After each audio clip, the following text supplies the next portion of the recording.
Good afternoon, everybody, and welcome to the studio. Happy Saturday. I hope you're having a good day. Today, I am going to be prepping for a glaze, and so I've got all kinds of stuff over here. Let's see, we've got, oh, well, there's my hand. All kinds of stuff over here that we are going to be waxing and, let me turn this down a bit.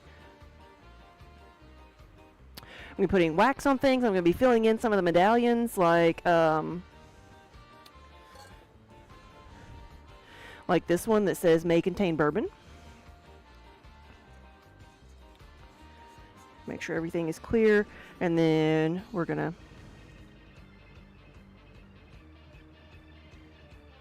put some of the watered down glaze and use it to fill in everything.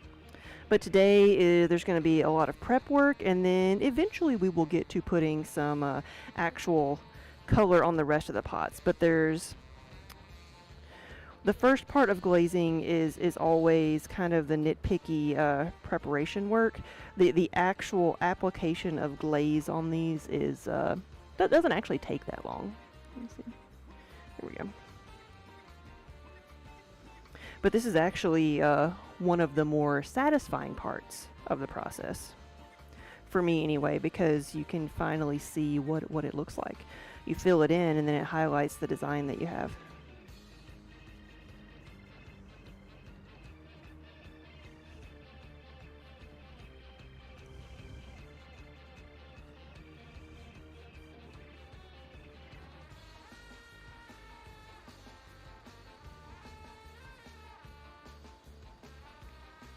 And then I'm going to stamp this.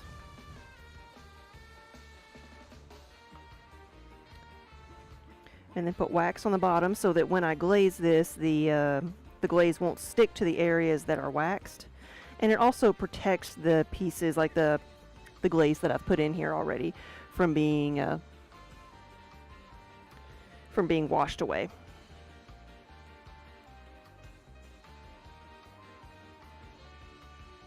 And sometimes we do different layers, like if I'm doing different colors, I may apply one color, apply wax, then apply another color. And it's all to have a better finished product.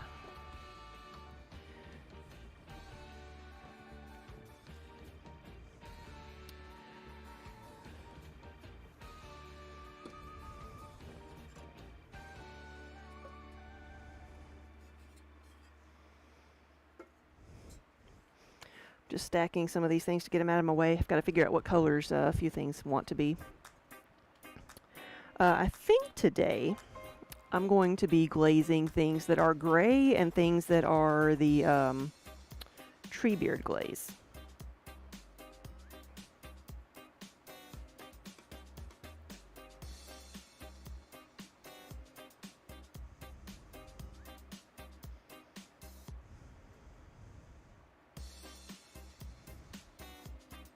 Although there are some pieces I will be getting out some of the brighter colors too, because there's some things that I kind of make in every single color no matter what, kind of like the spoon rests and the smaller pieces.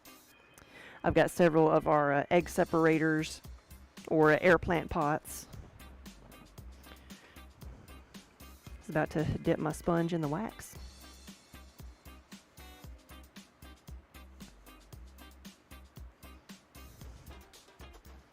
There's that one, and we have a little part right there I removed too much, so I'm going to touch it up a little bit.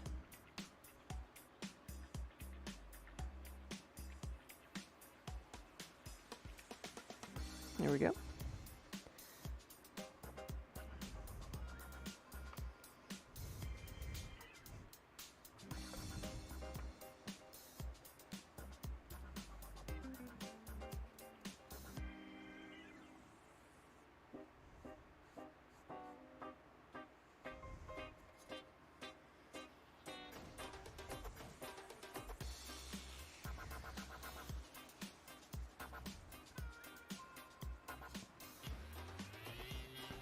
All right, here we go.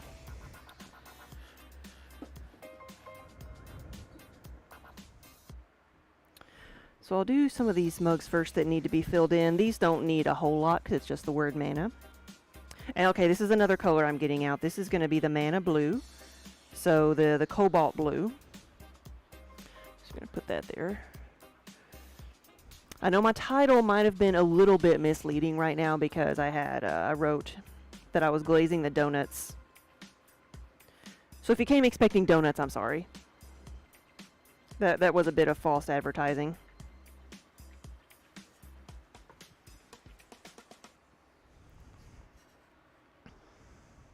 But I've been trying to restock on some things that I know we were sold out of. If I can put this down here, I don't have to awkwardly reach over. I think I've got enough room here on my bucket for both of these. There we go.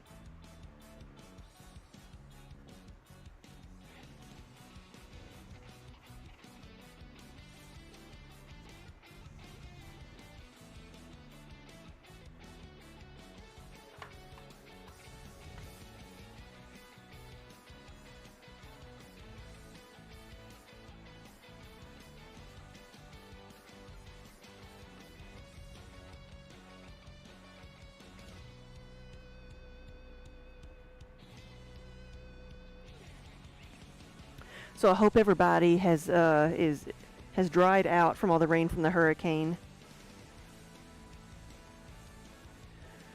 We got very, very lucky here. We are in central Kentucky, and while we have been getting rain and we have been getting a lot of rain, it has not been so bad to cause floods right where I am at. So we are very lucky.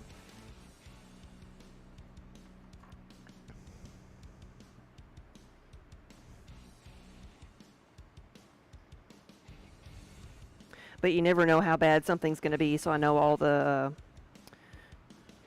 like schools and stuff closed yesterday.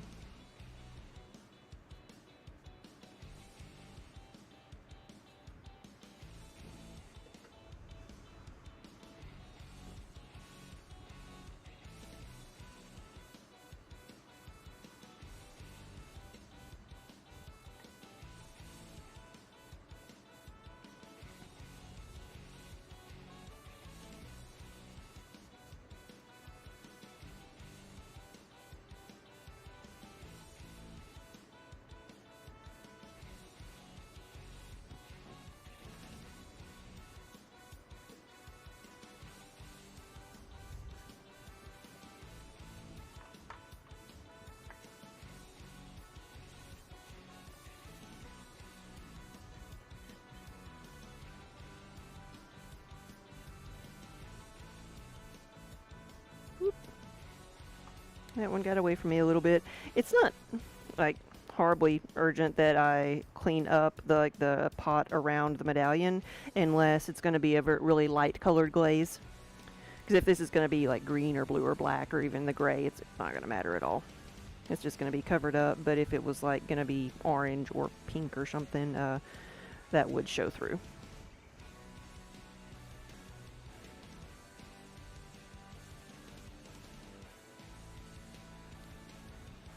And that one splattered a little bit. Where's my sandpaper?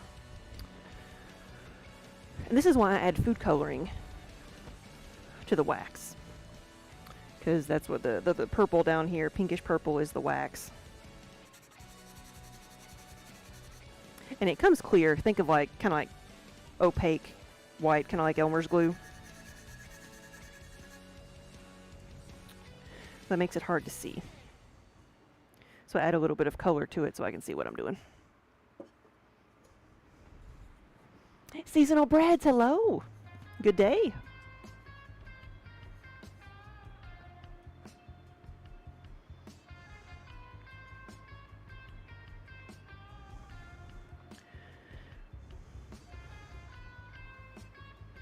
So today we have some mugs, but it's normally like that's kind of like all I do is mugs. Today I'm glazing things, not donuts, not donuts. That the title was a bit misleading. Today we're glazing a lot of bakeware and soup bowls and like sponge holders and soap dishes and stuff like that. So a little bit of everything.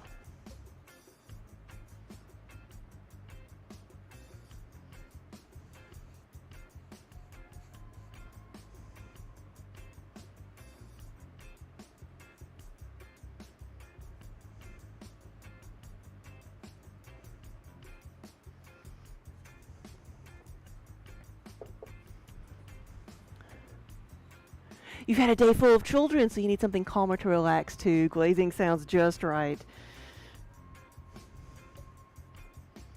What have you been doing today?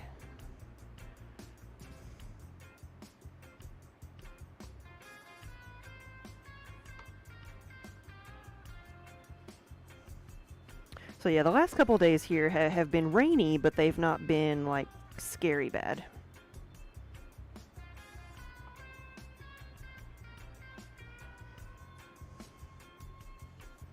We are lucky that we didn't get any of the bad stuff.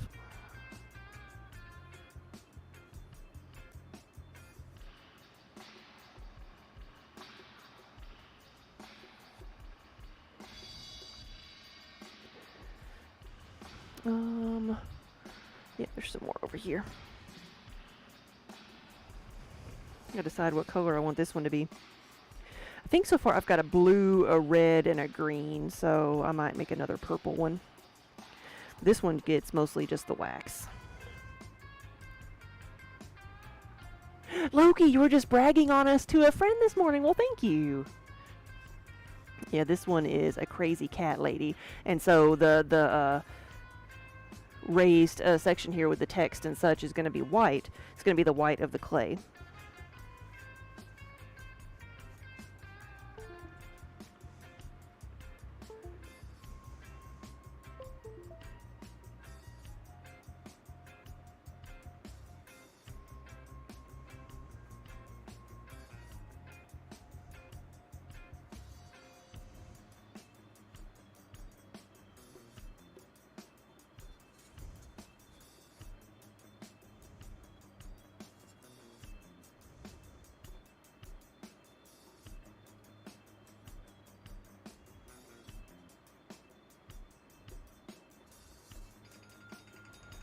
Oh, let me see what's going on here.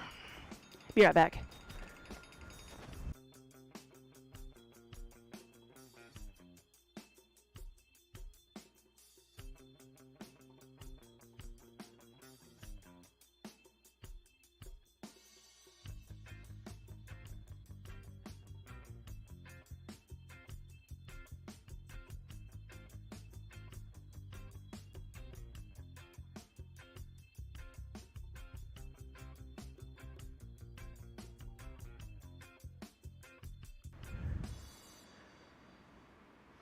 Yeah, Loki, as a fellow maker, what impresses you is the rate of production and consistency across pieces. Yeah, well, thank you.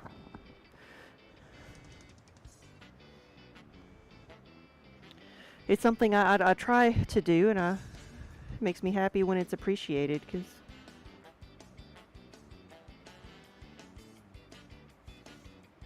actually, like, I get, like, I think one of my favorite compliments is when people are like, oh, this has to be slip cast. Things are just too consistent. I'm like, nope, it's all hand thrown.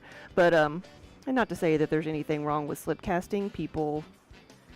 It kind of has a bad reputation as being like easier when it's really not. But all right, I'm getting kind of drippy here. I'm gonna see if I can do this. So with this, I'm just putting wax on the letters. So if I did this a lot, I might actually have like better skill at writing these type of letters. Like, I am always amazed at people who do like can write with icing from a piping bag and make it look perfect the first time. Like, I've done slip trailing with clay on, you know, to make patterns and stuff, and like that always amazes me. Like, I don't ever think I've had that steady of a hand. Like, when I'm as an artist, like what do people always tell you? Like, when somebody sees something that you do or watches you drawing, what do they say? They're like, oh, that's such a talent. I can't draw a straight line to save my life. And, you know, that's always the response. Or I can't even draw a stick figure. That seems like a very kind of universal response to something. And I'm like, you know, neither can I. Neither can I. I need a ruler. It's not about a straight line.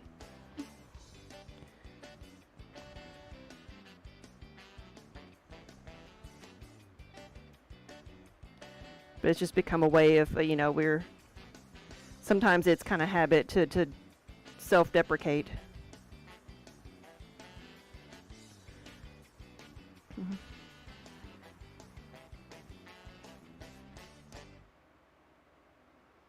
Now I've got to touch up one spot here. So I use these little brushes because because they're cheap, and if they dry out with the wax in them after a while, you can throw them away. They deteriorate. But this one is fairly new, and it's got like sharp points on it, so I'm using the corners to do this. I like using these sponges for wax because if I use a bristle brush, eventually, the bristles kind of, spread out and go everywhere, and it can leave you with lots of stuff to clean up because you end up with all these little lines of wax everywhere.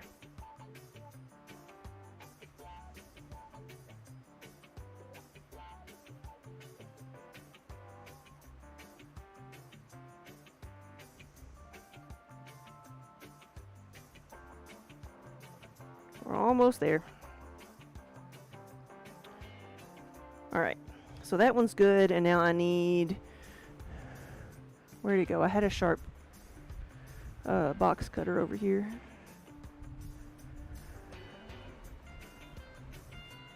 There it is. Right next to the other thing I was looking for. Good. I like it when that happens.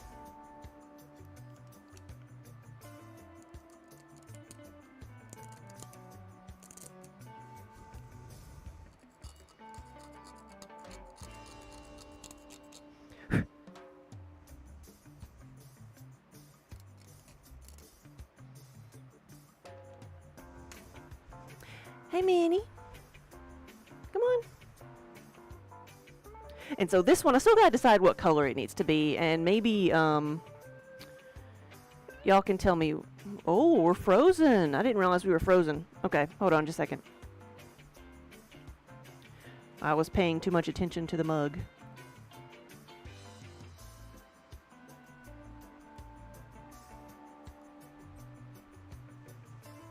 Alright, now I'm gonna see, like...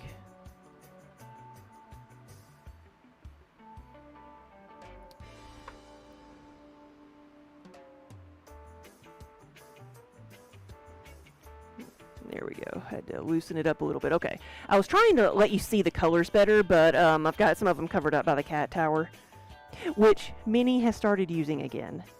Now that I moved it away from the corner, she started using it again and coming up here and taking a nap. So I fixed something. But I know I've got a, like, so the, the red one that's up in the top corner, I've got one of those in the Crazy Cat Ladies, and I just did a blue and black, so the Starry Night, and I think I've got a green one already. So... should I do, like, maybe one of the yellows or pinks? You know what, a pink one would be really good. That or purple. Because I don't know if I have more of these, so. Charlie, hello.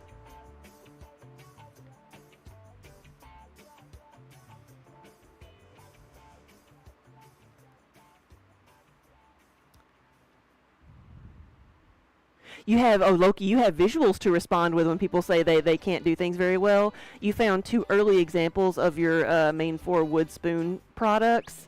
And yeah, no, I they're somewhere around here. I've got one of my earliest mugs that I have, or that I made, and I only have this because my grandmother kept it. You know, bless her heart, she kept it somewhere in her house.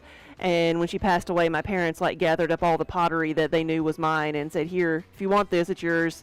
You know, they weren't going to do away with it or anything. And so I've kept it because it is, just for that thing, it is a representation of how far you've come. And when people say, you know, are taking a class, and they're like, look, you know, oh, mine doesn't look very good. I'm like, here, this is one of my first pieces. It's a doorstop. None of our first attempts are going to be great.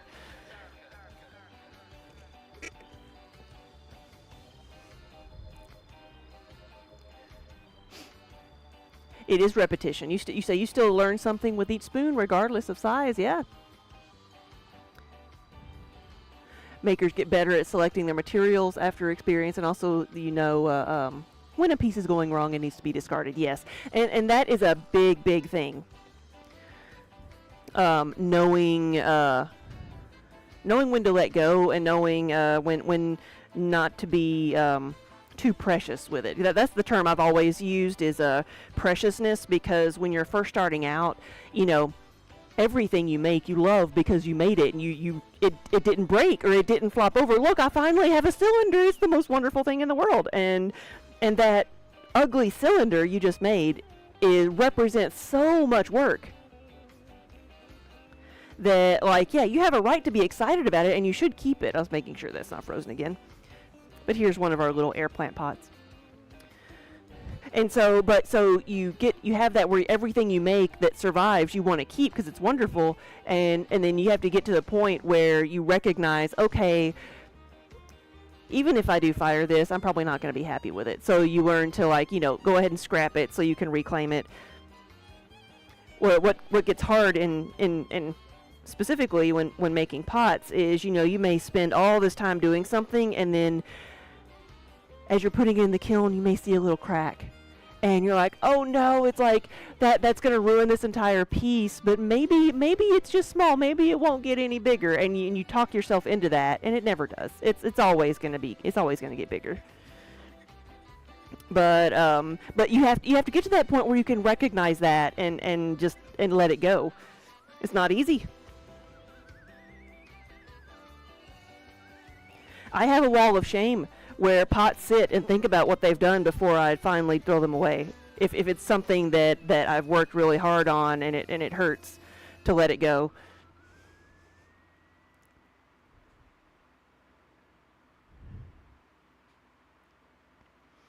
How do I make sure I don't have air pockets that can tank a piece in the kiln?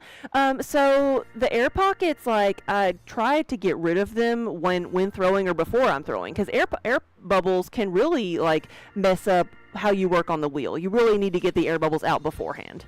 So, and it's not always going to happen. If you have an air bubble, if I find it on the wheel, I'll pop it, fill it in. So for the most part, I don't have a lot of air bubbles, and really, air bubbles are not what usually causes explosions, because usually they're small, right? They might cause a little crack, but what causes more issues is moisture.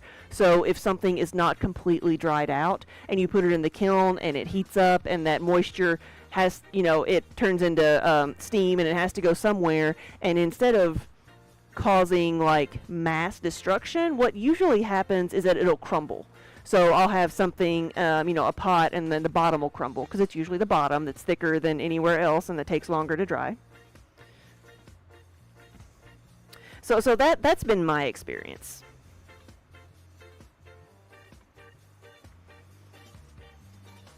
There's another one. I like that one too. So these are all my little faces that I made for the air plant pots. Meanie. Mm-hmm.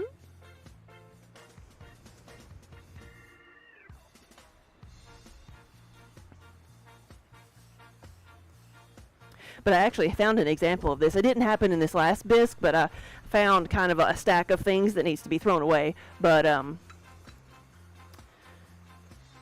I need to see if this soup bowl is okay. I think the soup bowl's fine, but everything else was messed up a little bit. So if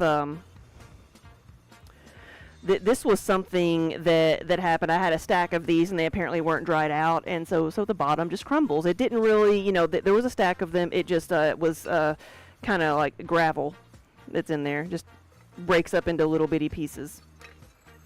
So that's kind of what happens if there's too much moisture. It has a blowout. Okay, and that one was okay. So I gotta figure out what all was in here. I can get it out now.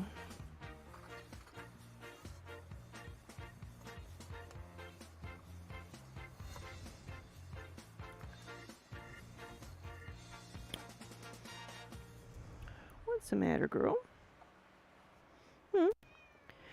Come on. Come on. Oh, come on. You wanna go up there? There you go.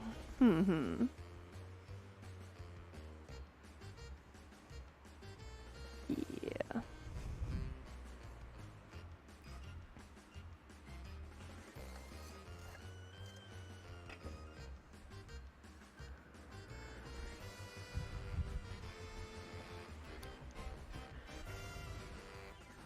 seeing if I had a place where I was just going to trash this anyway.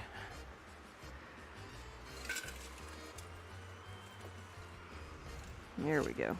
Yeah, that one was, I think the soup was okay, but this piece that was in here was not. So I just dumped it out. But so this piece also had a blowout on the bottom. It didn't take the whole thing, but enough to ruin it. So this is, you know, this I could use as a test tile if I wanted to, but otherwise it's just going to be trash.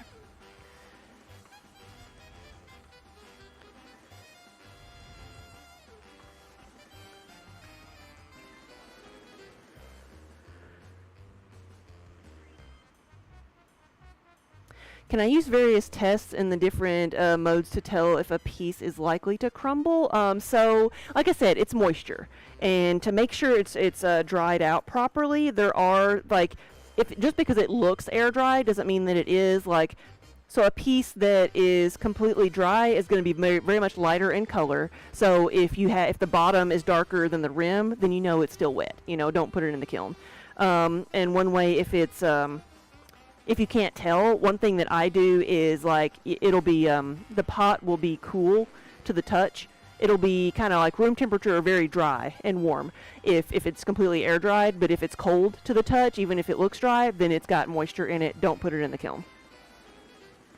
The other thing is to, if you're in a hurry and you really need to fire the kiln, you can you can fire that very slowly at first, like maybe set it to go up to 200 or 300 degrees in several hours instead of in 1 hour, and sometimes that will slowly burn the moisture away.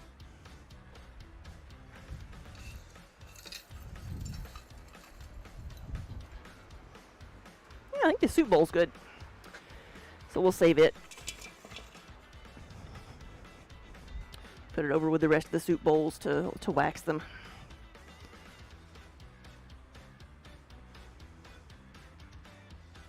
There's Mimi.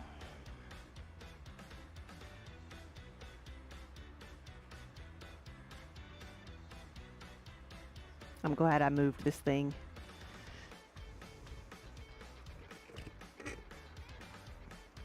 I had it sitting next to the wall, and she used to get on it all the time over there, but it wobbled just a little bit too much for her, so she got nervous trying to jump on it.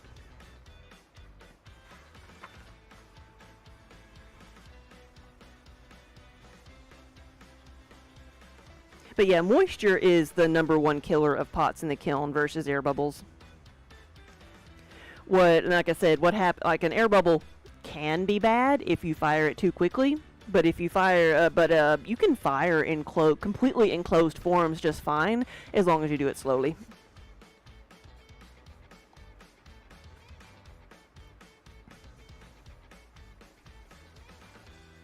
And that's kind of like a myth. A common pottery myth that everybody thinks air bubbles cause explosions when it's really just moisture. And also another one that I just discovered on my own was that, like, drying, I always had been told, like, drying things too quickly is what causes cracks. And what I discovered on my own is, like, drying things out too quickly unevenly causes cracks. So you can dry something out really, really quickly in a couple of hours if you do it evenly. And make sure you've got, you know, airflow going on all sides. So pick out some colors for these guys. I've got a pencil around here somewhere. We can write colors on here so I know what color to make them. I'm thinking I'm going to do like the pink and blue I've got 2 of these with hearts for eyes. And I want to make them, I think, like the pink and blue and maybe yellow and pink or pink and orange or something like that. I want them to be bright, happy colors.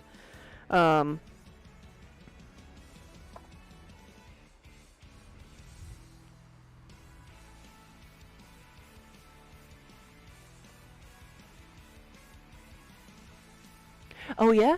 So someone that you learned to mimic in traditional woodworking said that an advantage for all handcrafters is the ability to engage multiple senses to assist creating and shaping their material. Yeah. Well, you're already working in 3 dimensions.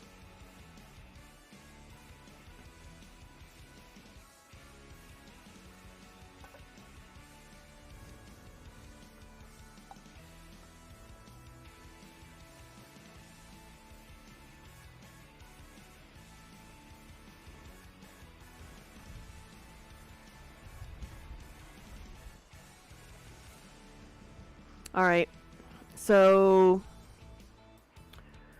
I think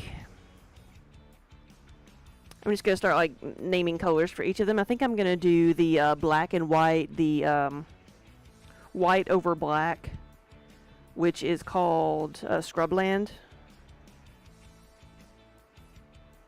for that one. For this one, I want it to be like the cotton candy, like the one up top here. So there's my brighter colors. What do you think? I know I'm gonna do the blue and pink. I know I'm gonna do cotton candy. Cotton candy for that one. And then this one also has the hearts. So you think I should do yellow or orange as the base? Because we've got like the yellow and blue up here works well, and then the yellow and the pink and orange, and then I can do like the pink over yellow. I think I'm gonna go with pink over yellow on this. So I call that pink lemonade. And I'm using a pencil because the pencil will burn off in the firing and not leave a mark at all. So it doesn't matter if I glaze over it or anything.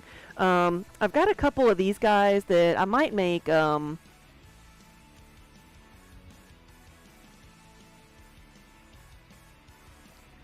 fall colors for the craft show season. Yes, with these guys, like I found that like the brighter colors tend to sell better like all year round because they're silly little things. People don't buy these to match their kitchen. They buy them to put somewhere and maybe have a pop of color in their office. So I think I will do some Sedona, but this one, do I have some that are like, okay, that one's a frowny face. So that one's Mr. Angry Eyes. So I might do that one in like green or something, or red and black, or purple and black, or something like that. So let's do Hocus on this one.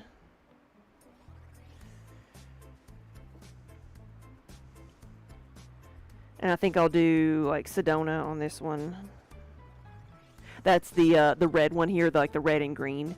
That's Sedona. But yes, I do agree with you on selecting colors. Like in the springtime, I tend to do a lot more of the brighter colors, and in the fall, I do some of the more earthier colors. But I have found that like the brighter colors tend to sell all year round. If I'm trying to make each of these a little bit different, I might do seafoam. I think I'll do one like tropical fruit anyway, so maybe this one tropical.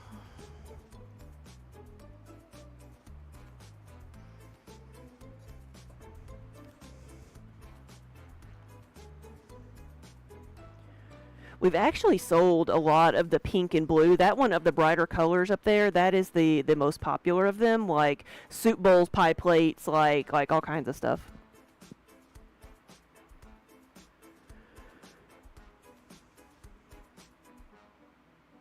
Burgundy and white or gray. You know what? I haven't done I'm going with all the brighter colors here. I need to do like stormy skies, and then I need to do a tree beard. So I'll do this one in tree beard. Tree beard and then stormy. And I think I've got some more of these in the other kiln, so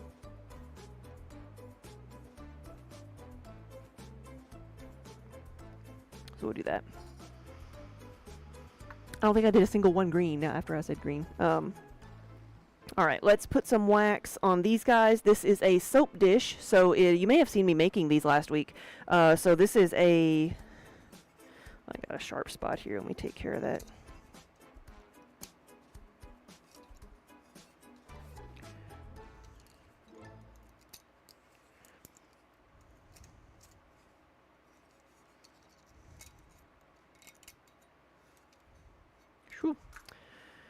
So it needs a little bit of sandpaper.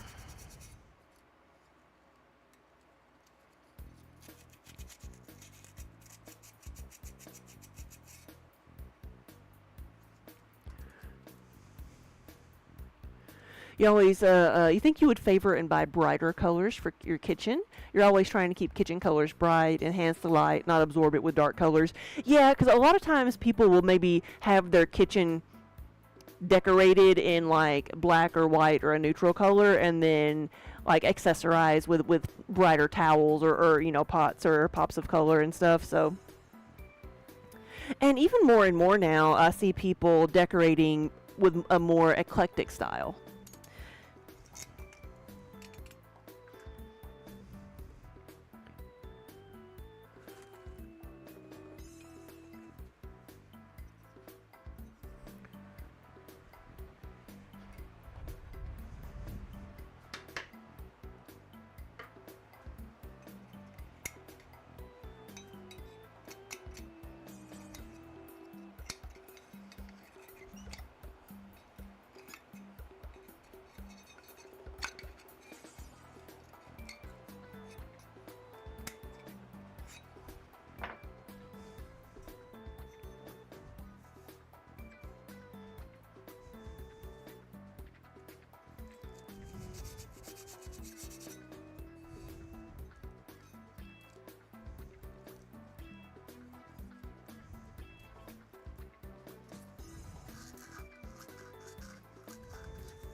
See, when you go do outdoor decorations, you go darker instead of lighter. Interesting.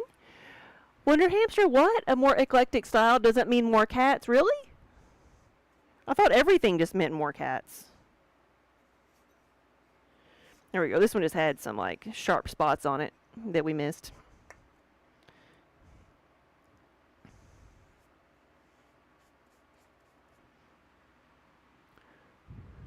Like 100, yeah. Well, I couldn't, like, so the last time I was at the shop, like, I thought you had, I mean, I made some, but you had lots of soap dishes, but you didn't have many sponge holders, so I made more sponge holders than I did soap dishes. So, I think because the soap dishes are very understandably out with the soaps, so...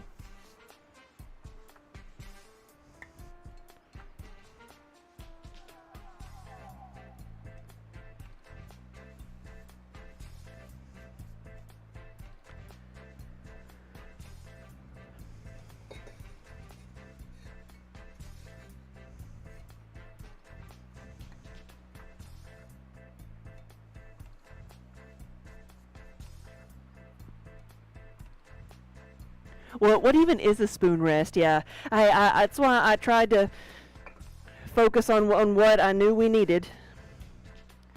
I knew I didn't have time to do tons of stuff. Also, I feel like we have an overabundance of red at the shop, so I'm not gonna glaze any of these in red.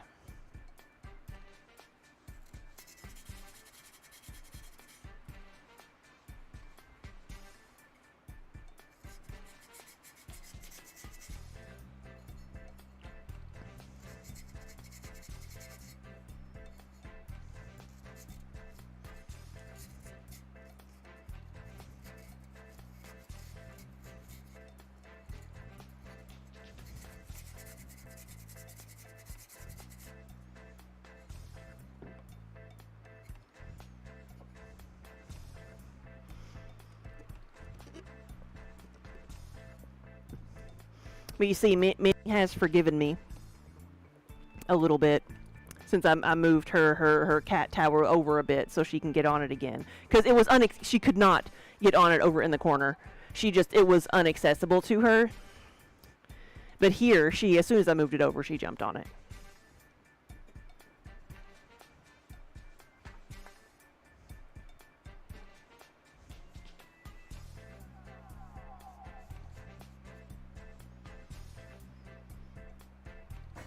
Ooh.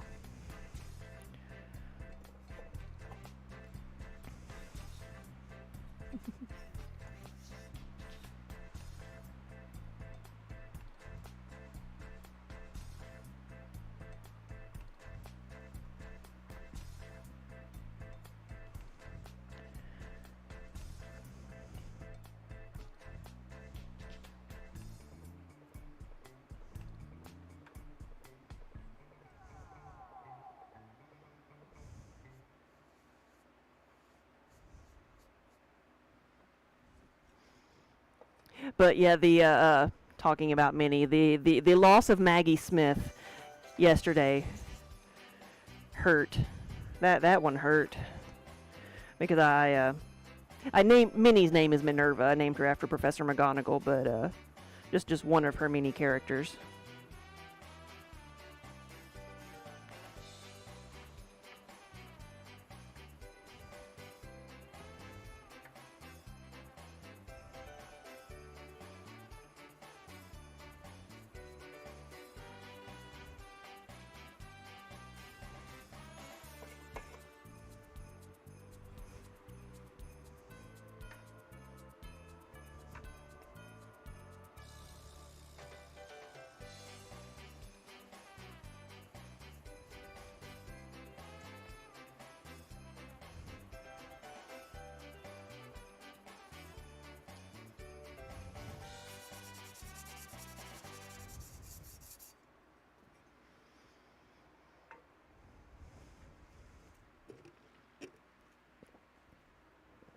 All right, so we've got that stack. Let's do these. These are brie bakers. They are they're a small baking dish, but perfect for a round wheel of brie to bake it. Add whatever you want to it. Like the very simplest recipe is just to add some type of jelly or preserves to it. Raspberry is what a lot of people go with, but you can also, there's a good recipe to if you put brown sugar and pecans on there, that makes everything great, right? You can't go wrong with brown sugar and pecans and then melt it and get it all gooey.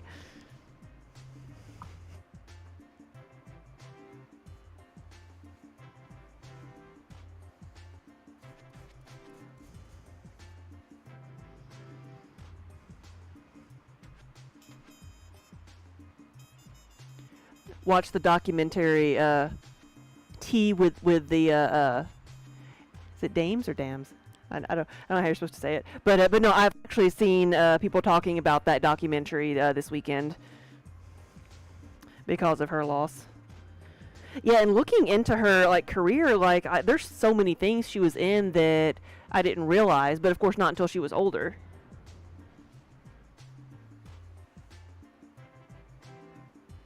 And it's funny that like she one of the things that she said in an interview was that like until Downton Abbey she lived a fairly normal life because nobody knew who she was, and that surprised me. But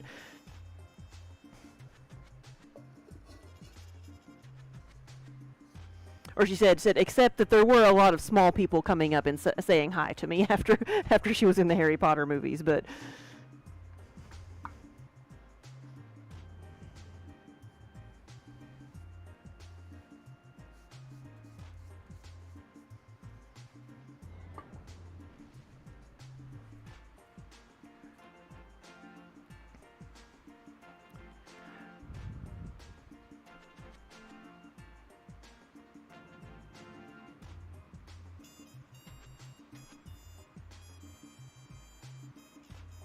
more like Doms. Okay. It's Judy Dench, Vanessa Redgrave, Maggie, and then one other. That would be an impressive interview.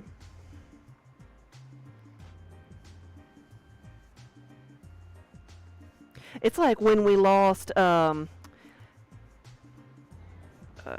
just I can't think of her name. Angela Lansbury. I actually had in my head like her like character from like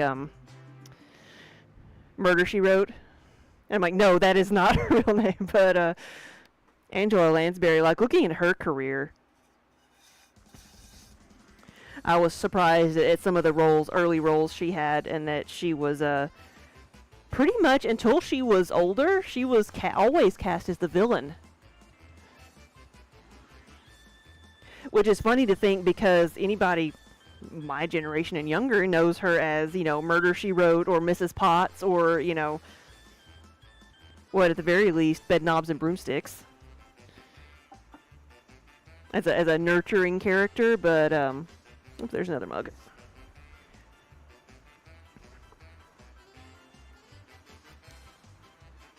Angela Lansbury's recording of Beauty and the Beast still stands up. Oh my gosh, yes. And when she was 90 or 91. I forget how old she was when she passed away, but I think when she was 90, for one of the anniversaries of the show, she walked out and she sang it. And I mean, she was 90. She walked out by herself onto stage and she sang, you know, Beauty and the Beast.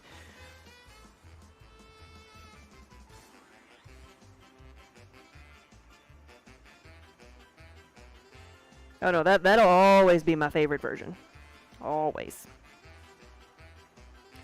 And but can you imagine her, like, one of her Broadway roles was in Sweeney Todd? And she was the woman in the basement chopping up the bodies. Can you imagine that? Can you imagine seeing Angela Lansbury in that role? I mean, she did it. I'm sure there might be a recording of it out there somewhere.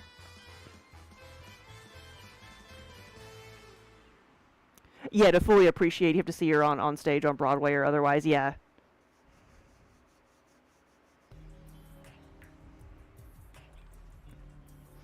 There is a recording that I saw of her that was very well, it was awesome. It was a tribute to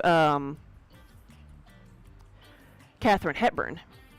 A little bit of it may have been like a little bit of a roast, but it really was a tribute to Katharine Hepburn. And it was Angela Lansbury, probably, you know, much younger, probably before her, or in the middle of the Murder, She Wrote, like, series, like dressed in all of her, like, 80s, like, shoulder pads glory, but just the way she talked was definitely like old school, like, Broadway theater.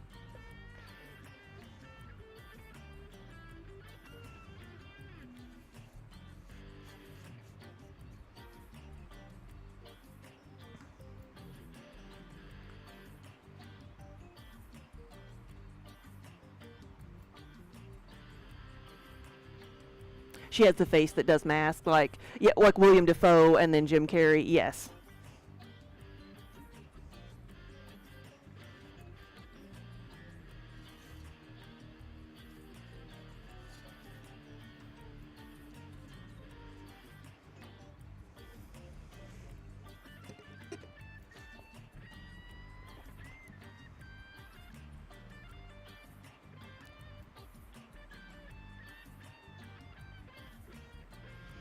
All right, here they are. We got some spoon rests. So little dishes to sit next to your stove or your microwave or your coffee pot to keep your counters from getting dirty.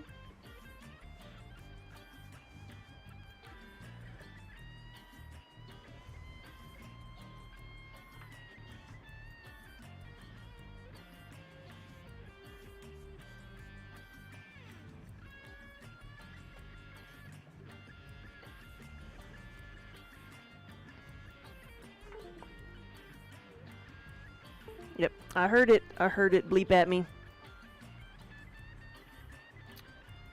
Let's see.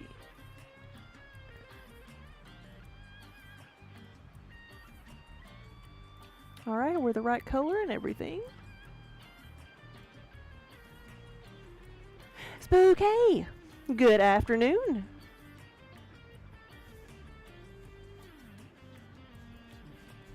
We're good. We were actually talking about the loss of Minnie's namesake, Maggie Smith, because I named her name. Her name is Minerva. I named her after Professor McGonagall.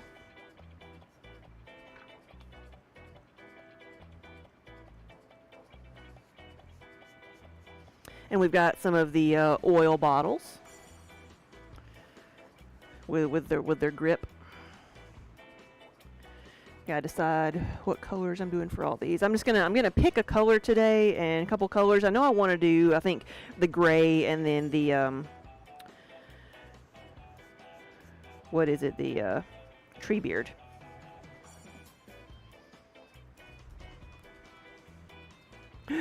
Oh no, you're recovering from the plague. No.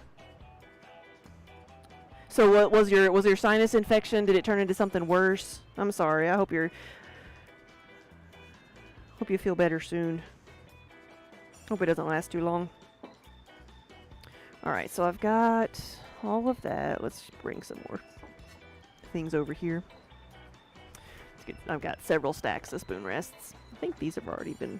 No, they have. We're not. Yep, they have been waxed.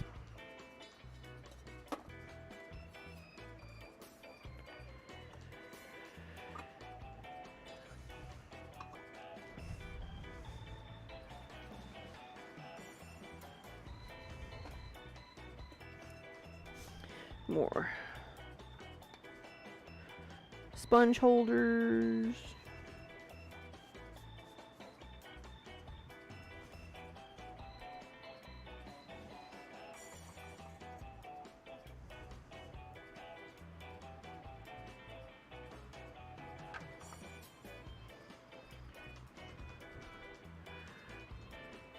Spook, oh no, everything, coughing, wheezing, headache, all the good stuff. But at least it's not COVID. At least it's not that.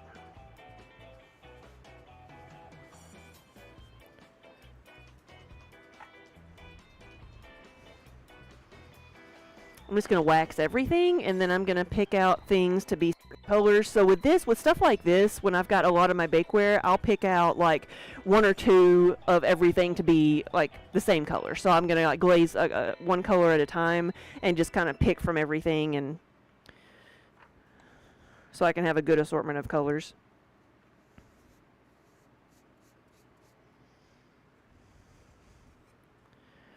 I want to do some of the brighter colors too, but I want to make sure I have enough of the standard colors.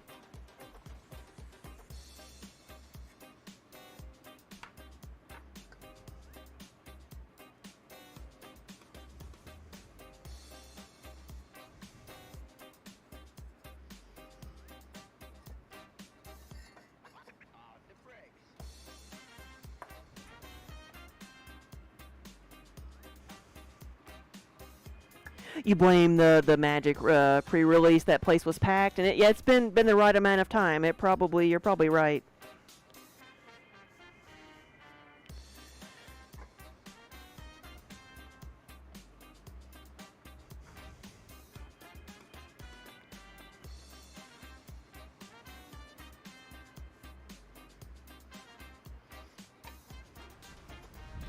All right, soup bowls.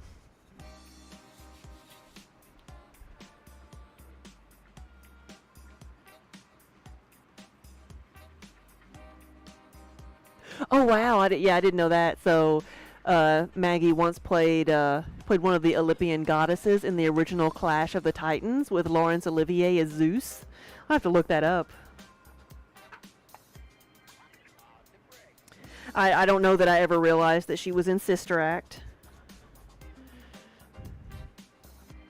nor that she was the like old Wendy in Peter Pan, or Hook actually, in Hook with Robin Williams.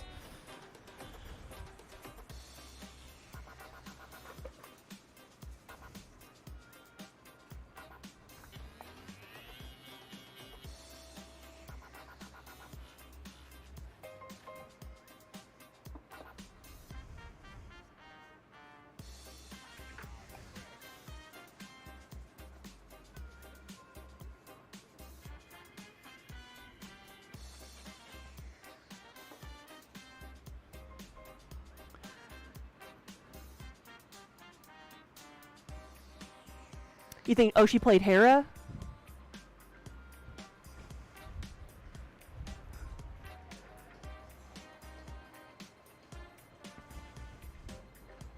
I'm actually just listening to a book right now about the Greek gods. It's called Circe.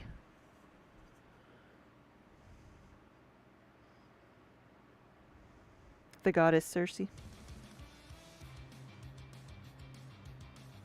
I've got several of my little plant pots here.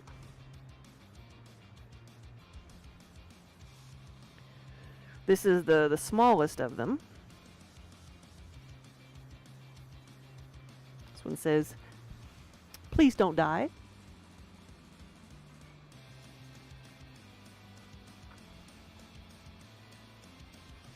That didn't do very good, did it?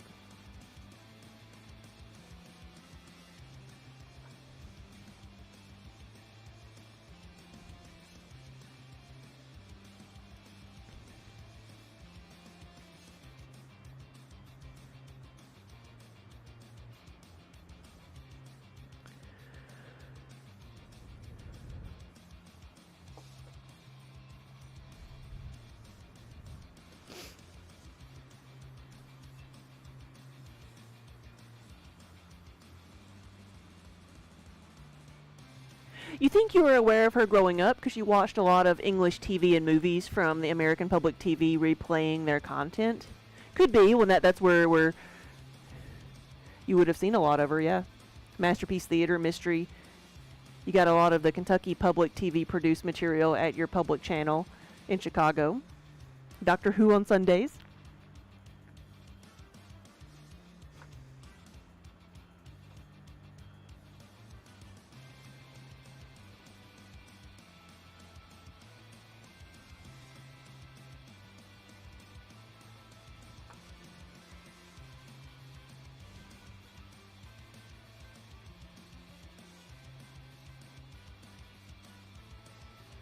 There we go.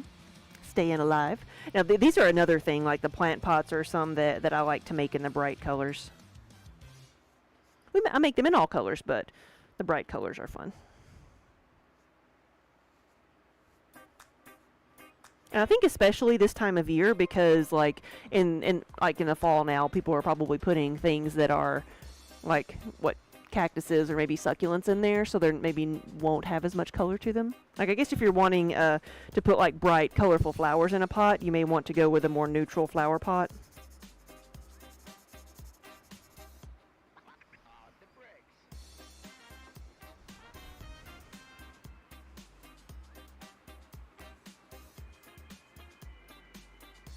Oh yeah, your local channels would tag work like a production of WGBH Boston, and so yeah.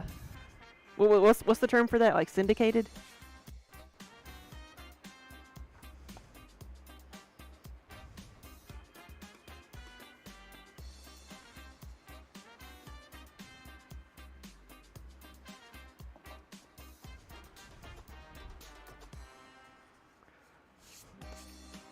That's why nationally syndicated was such a huge deal, because everybody saw it.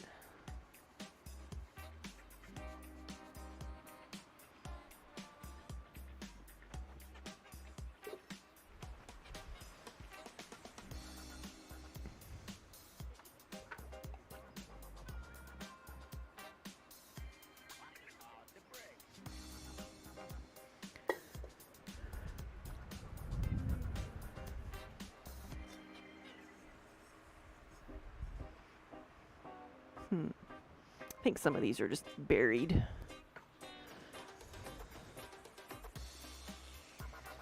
So I've got a lot of things stacked over here, nesting inside one another.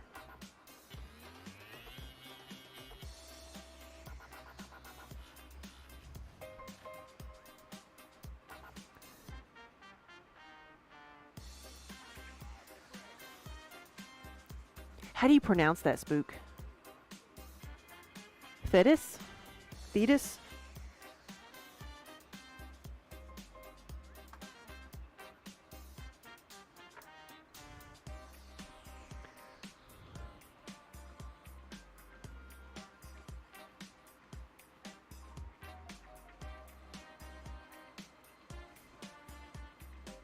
Thetis. I don't remember what I said.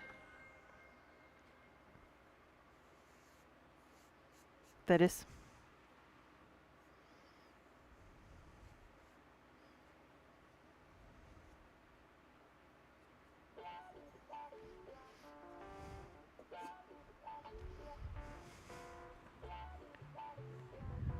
Okay. Oh no! Maybe that's why these were sitting over there. I've got to, alright, I've got to work on those. Like, they were just sitting over in a corner. I'm like, why have I never glazed those? But they don't have holes in the bottom. I gotta get some drills out and very carefully drill. Let's go back over to the corner.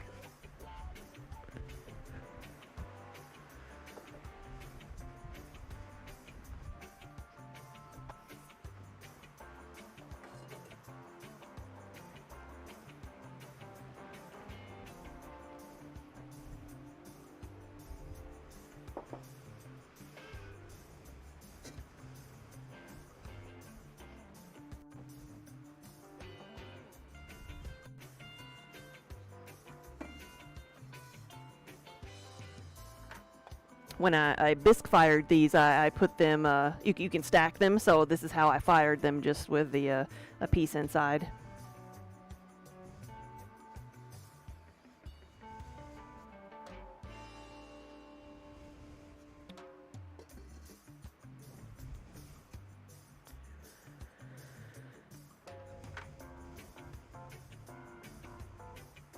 This one says, I believe in you.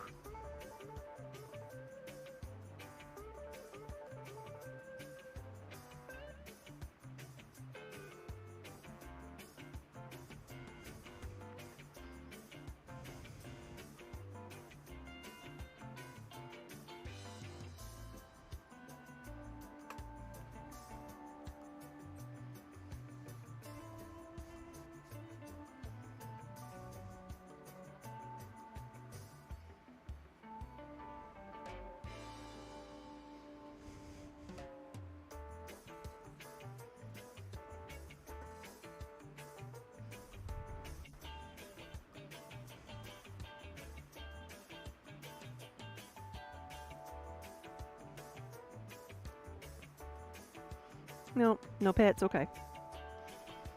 Bath time. Yeah, as soon as I moved the cat tower back over a little bit, she jumped on it again.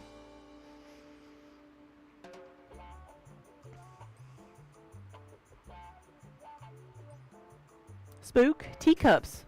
What do you mean teacups? Soup bowls.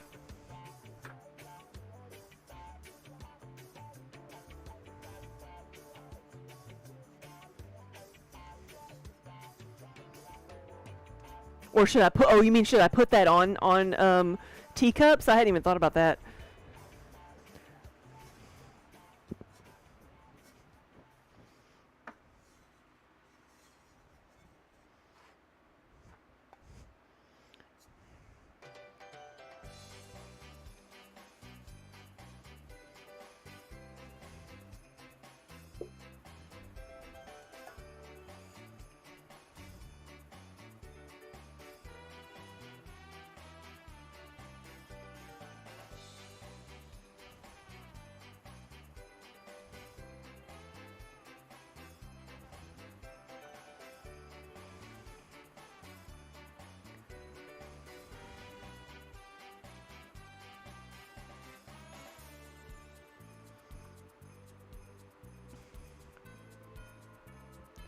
Loki, oh, you've had the same weather pattern we've been dealing with, up to a 50-mile-per-hour wind gust. That is nothing to mess around with. No, we were very lucky that we didn't have to. We didn't have the damage around here. We've just gotten a lot of rain, but you never know how bad it's going to be. A lot of places close schools on Friday just to be safe.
Oh yeah, that I guess it is kind of good for you. So there's going to be plenty of green wood samples available from your tree service friends. Yep, stocking up just in time for Christmas. You're going to try to set and hit some production goals for Black Friday and Christmas buying shopping season. Yeah. So do you do many like festivals or little or events where you're selling in person? Well, one more here.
That one has holes. Yep.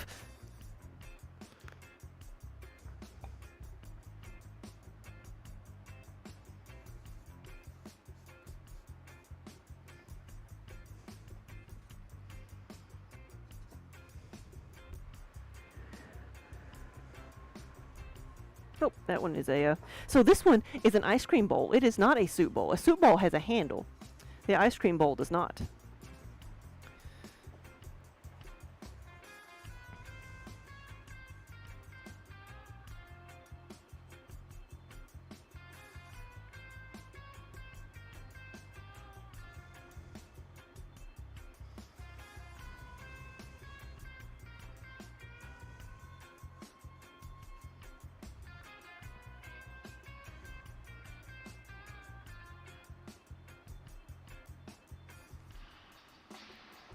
You love that much ice cream. Yep.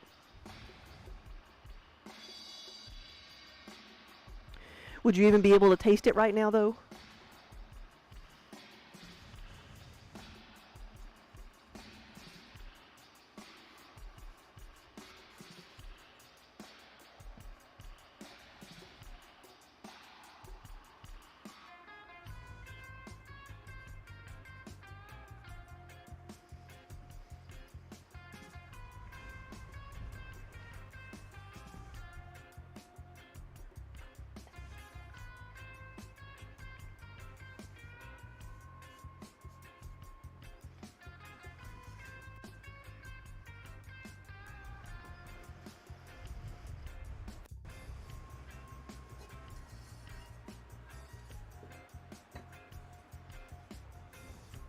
I think I've got at least two more of these little ones.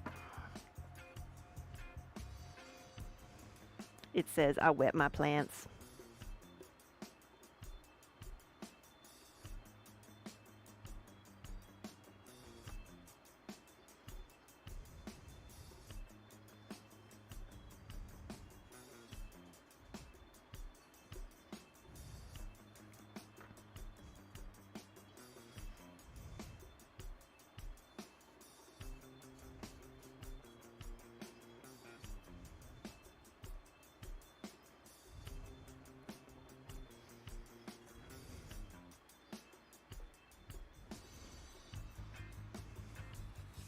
Loki, you're out of here.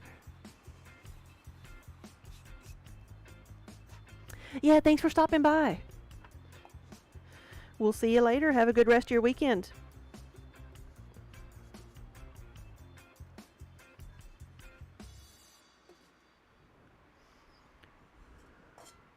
You can taste it good. Well, I know even without it being COVID, like sometimes when you've got all kinds of sinus issues, things don't taste right.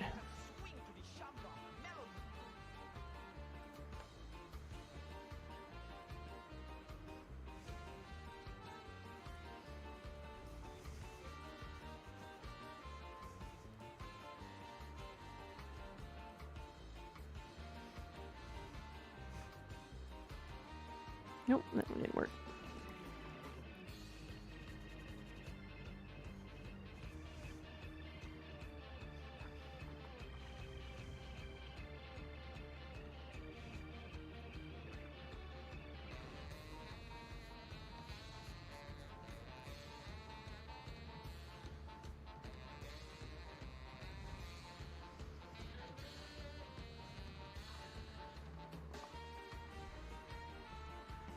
Oh, you had ice cream last night. It actually helped your sore throat, yeah.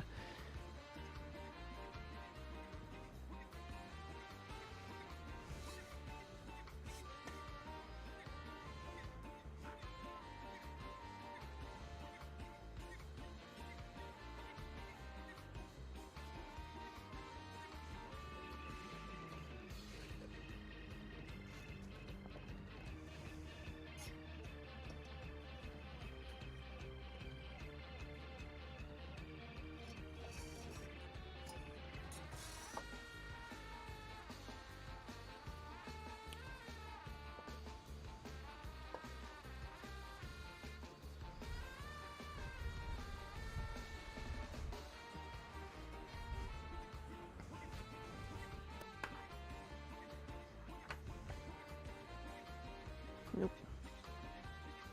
And getting everything waxed over here will tell me how many pieces I have to work with for this load, and like 5, 10, 15. Looks like I'm gonna have 20 soup bowls I can work with right now, so I'll decide if I want to do like 5 different colors. Do I want to do sets of 4, or do I want to just do sets of 2 and do like tons of different colors?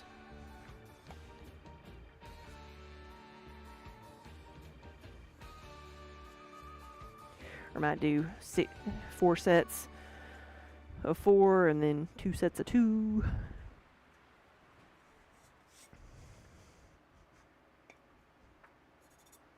Because sometimes people buy things in sets, but more often than not, people come up and they're like, I want one pink one and I want one green one. And you know what? That's fine too.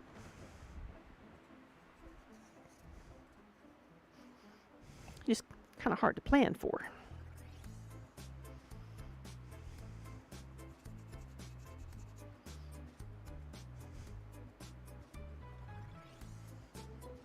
That's better.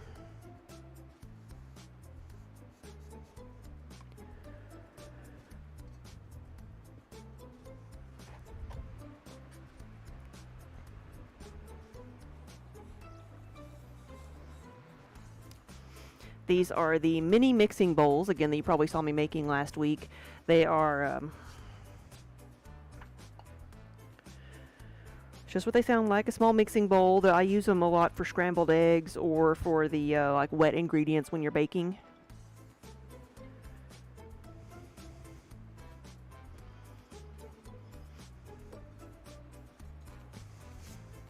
Can't stack things too high right there with mini.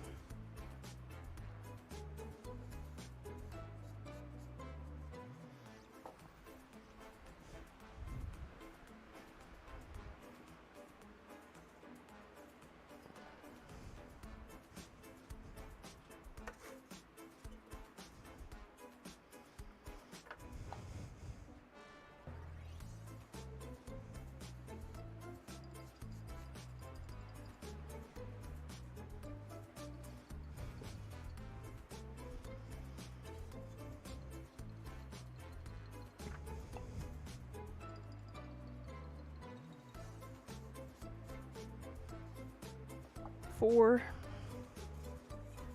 If I put something right next to Minnie there, she's gonna probably try to step on it, and that's not gonna end well.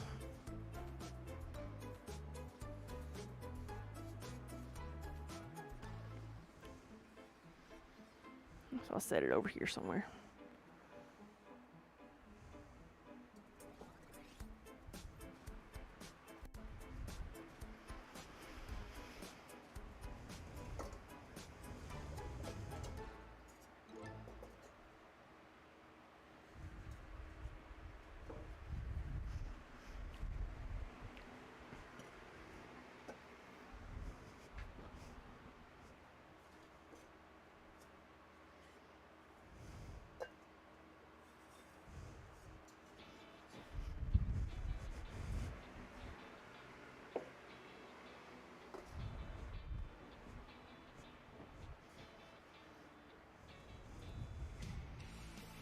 I've got some of the medium plant pots here.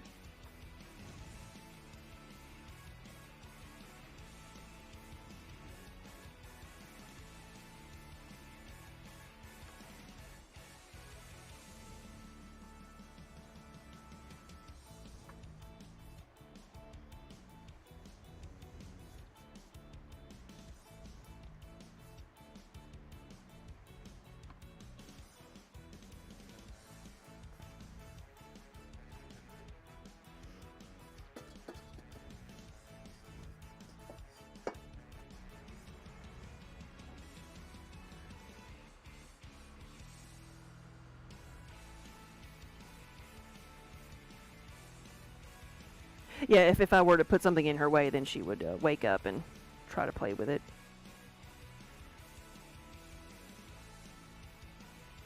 No, they're good. Like, she wouldn't even try to walk through this table over here as I've got it stacked. But I was afraid if I put something right next to her, she might think that it's stable enough to walk on. Because that's really the only time she's ever, like, messed anything up is when she's tried to, like, walk over a sheet of plastic where I've got something covered up.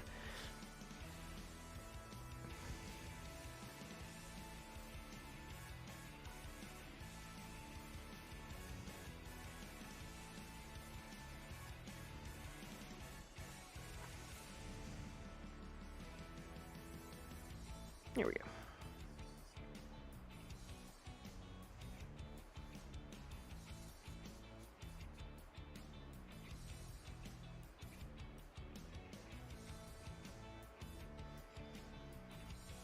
Though I will say she has given her paw print to a few, like, open bowls and platters where she walks through.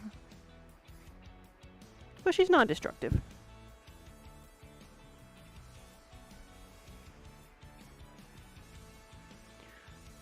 Smiles, thank you for the follow. And welcome to the studio.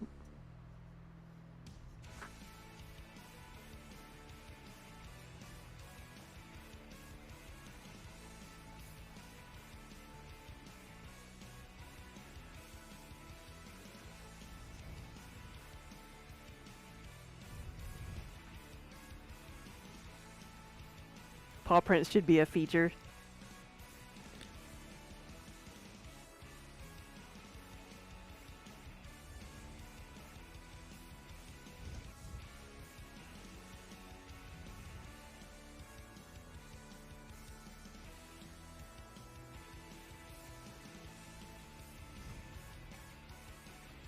Nope.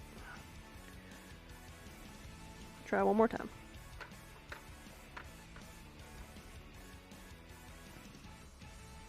A little bit better.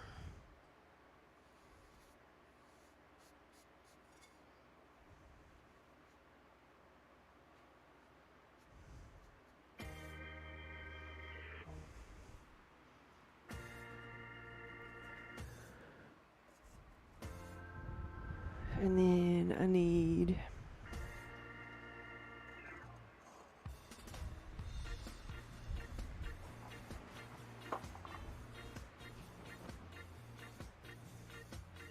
I think I had one of these plain ones over here already. And then for them, because this is going to be the plate underneath the little plant pots to catch water.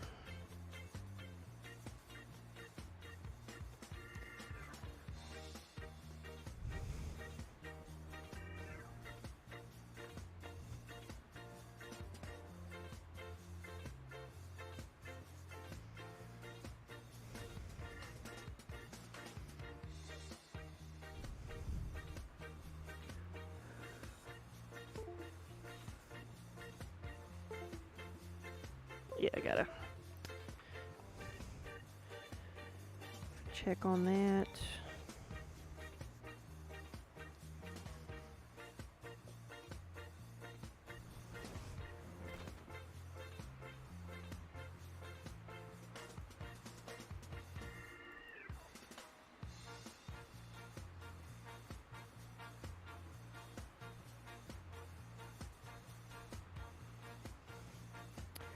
Ooh, big stretch.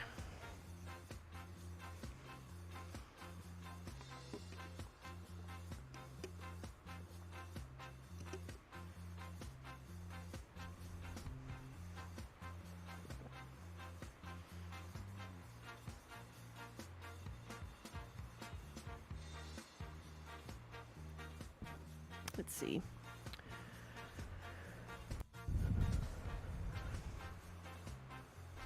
I'm trying to get everything on one table so I can just grab what I need and take it to the other. You want to see how, like, spook this might bother you, but this is how precariously perched I have everything over here.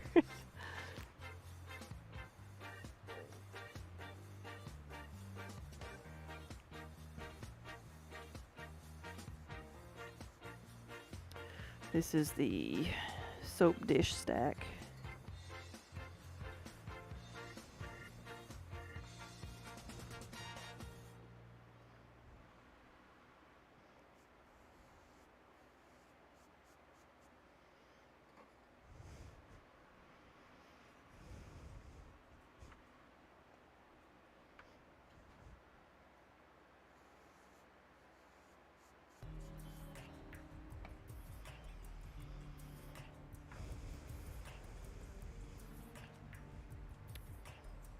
Oh, that one's over here.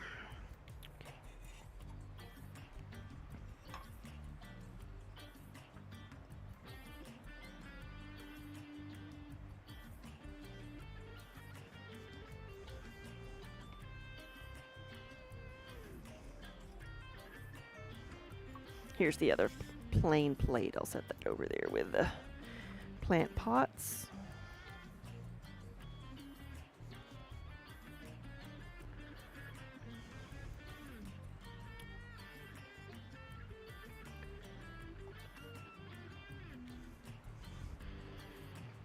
This one, and then there's like 4 more mugs, and then I've got my Kentucky platters that I can wax.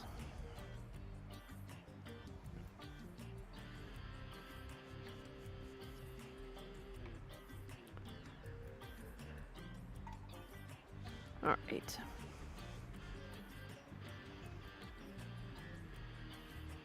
And Minnie with her ears laid back.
This one is going to say, y'all ain't right.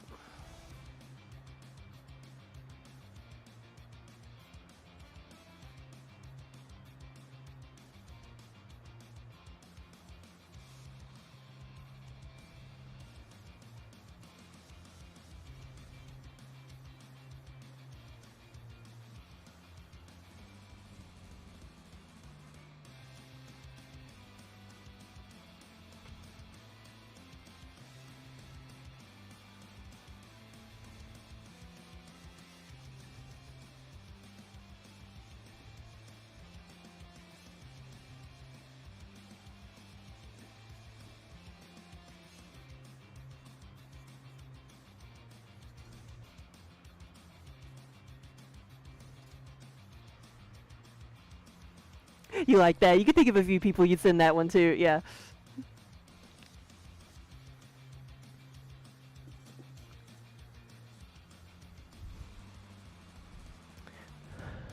Oh, hey, girl.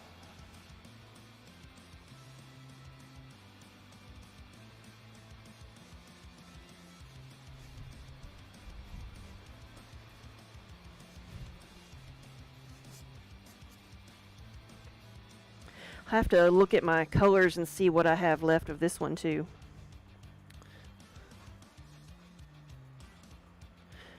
Because I made a second batch of the Miserable Childless Cat Lady mugs. And we sold several of them at TwitchCon.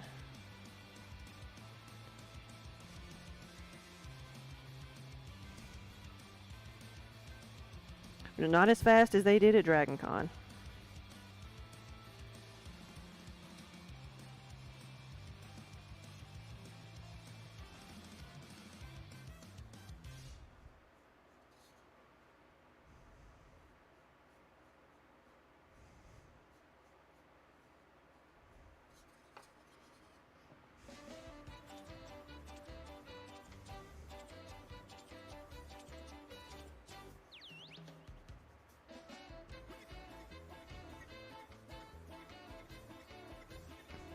I think it needs to be purple. I think I'm pretty sure I sold the purple one. So that's what I'll make this one. I've actually got some more in the kiln.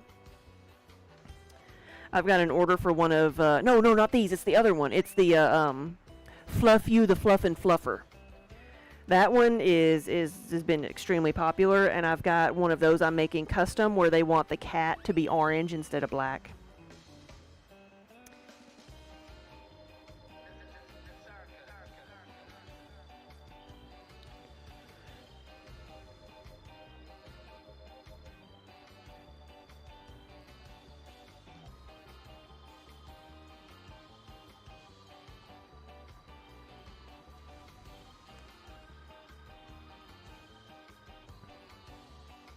So actually both of them, the Fluff You, the Fluff and Fluffer, and then this one right here, the Crazy Cat Lady,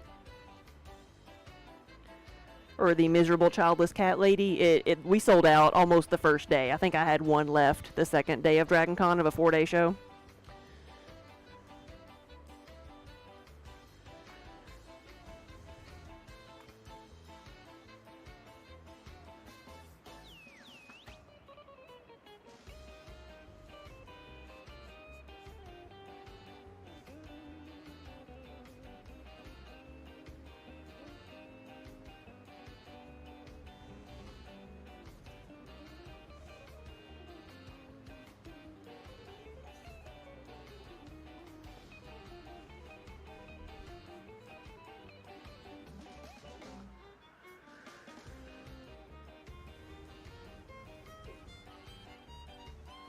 Yeah, it's kind of hard to see, but the without the black on it, but the Fluff You, the Fluff and Fluffers is just a great big black cat.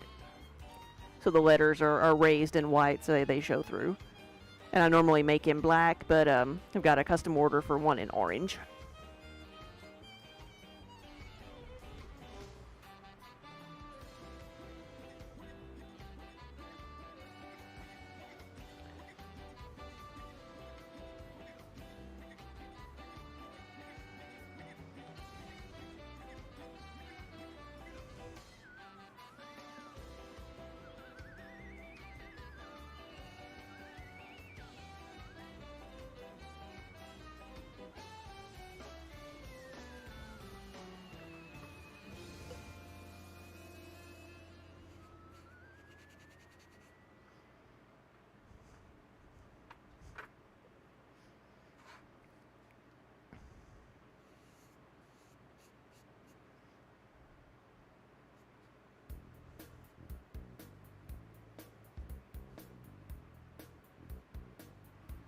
And then, bless your heart mugs. I think I said that today already. Spook, you were showing off your mug on a gaming Discord server and mentioned you had, because you had tea yesterday just to ease your throat.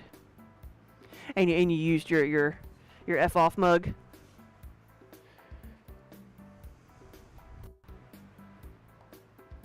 I'm looking for my tea now.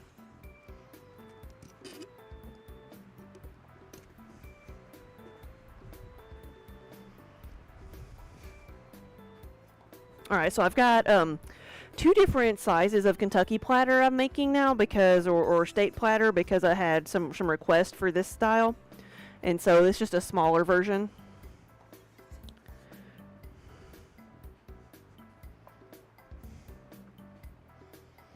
but we'll put some wax on the back of this. I'm not sure. Like, I've got one in blue, which is kind of like the...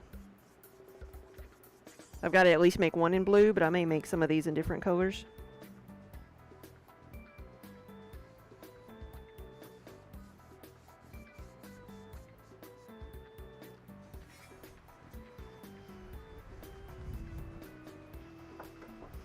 And then the big one, the big Kentucky platter. My next show is in state, so it's the St. James Art Festival up in Louisville, which is why I'm making the Kentucky things.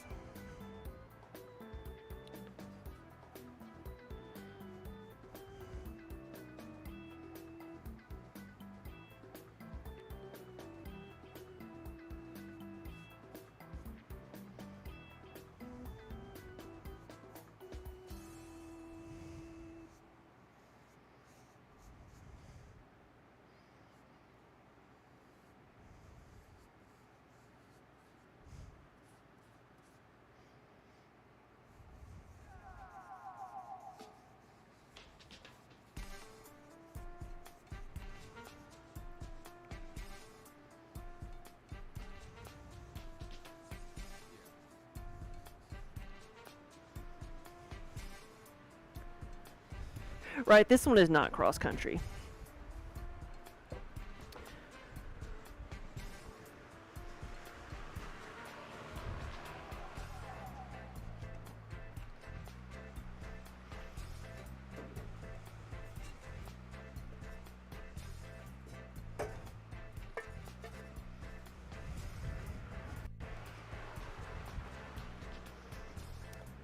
I've got some blank tankards as well.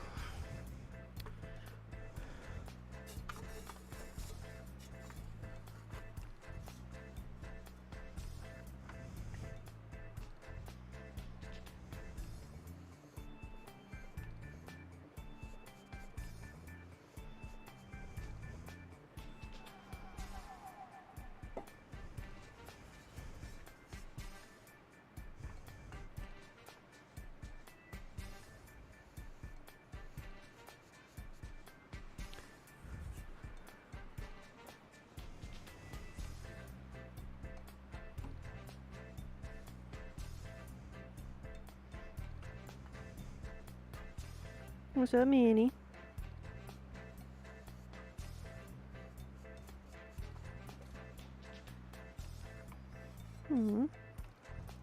Bye-bye.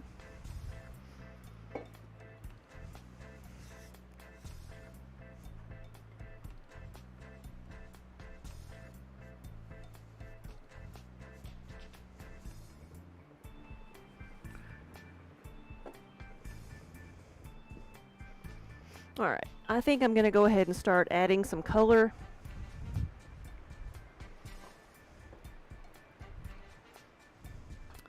See, I do have gray right here, so I'm going to start there.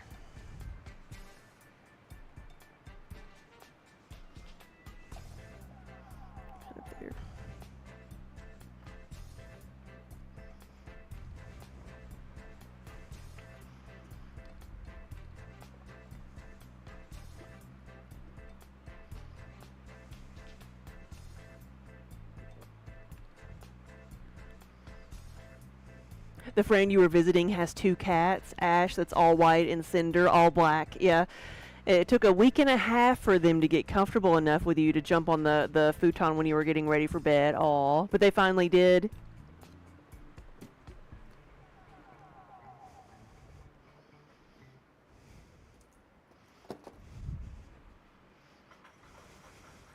Yeah, I know. So our my helper here, she takes care of the cats when we go on trips where we both have to be gone. And like I remember the time, like after she had been there 3 or 4 times, like one of our cats, Luris, actually came out from hiding because he does not like new people. But after like 3 or 4 times where she was checking on them, he actually came out where she could see him, and then he actually started talking to her and meowing at her. And she was so happy that he finally, like, you know, let her pet him. And now he just follows her around and yells at her, so.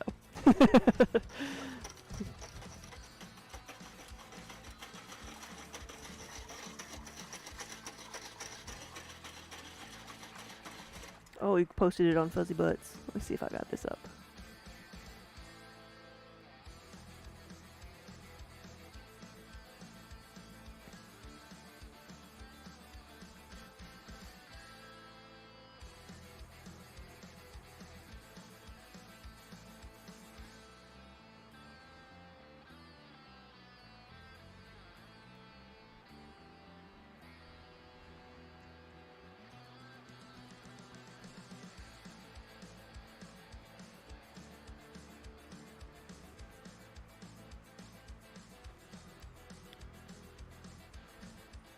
Oh, is that you with the black cat? Yep. That must be Cinder then.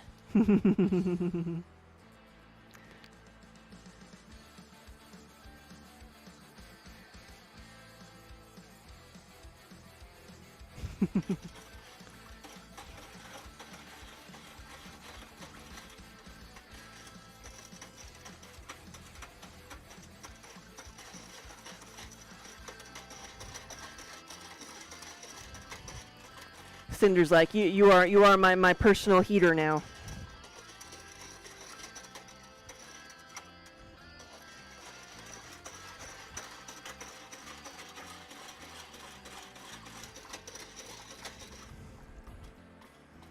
All right.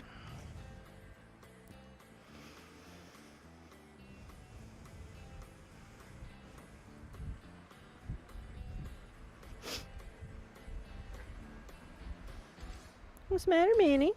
It's not treat time.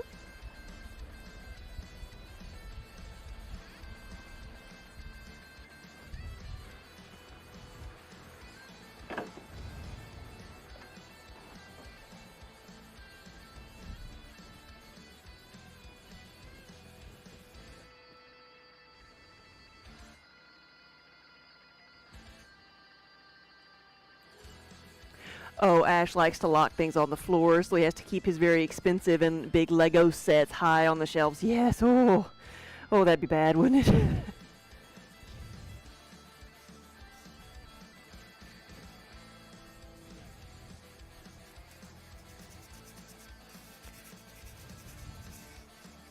So I'm going to start off making a couple of just all of these, the gray color, which is then going to be the Stormy Skies.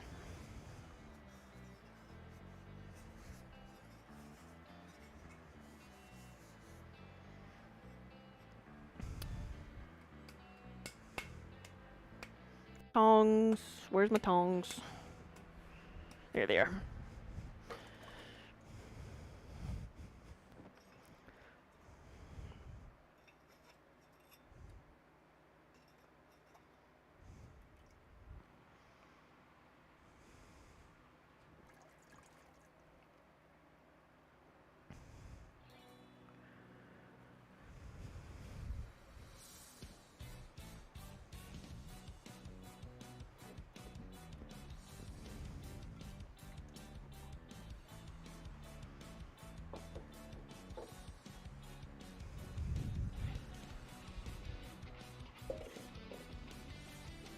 Since this is already over there, I'll do one of these in the gray.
Now this one is one of the oil bottles.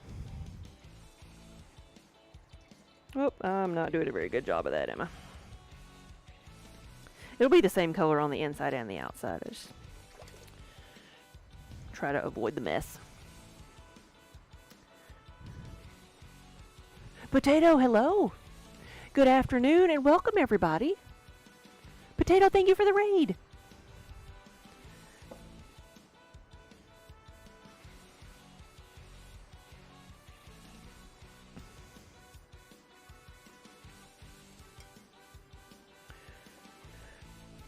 Today I am doing some glazing, and as you can see, I've got lots of stuff to glaze, very precariously perched over here.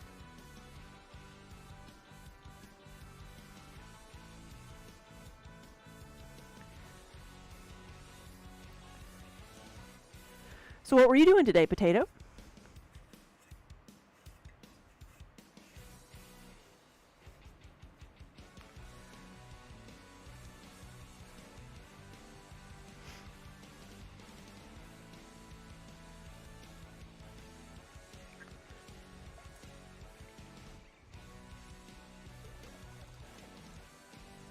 What was it? There's a color that I need to do a test with, so I need to do something in purple over pink, which I think is just going to be purple over pink. Black over pink also looks a little bit purple, so I may make one of the air plant pots that color, just to see what it looks like.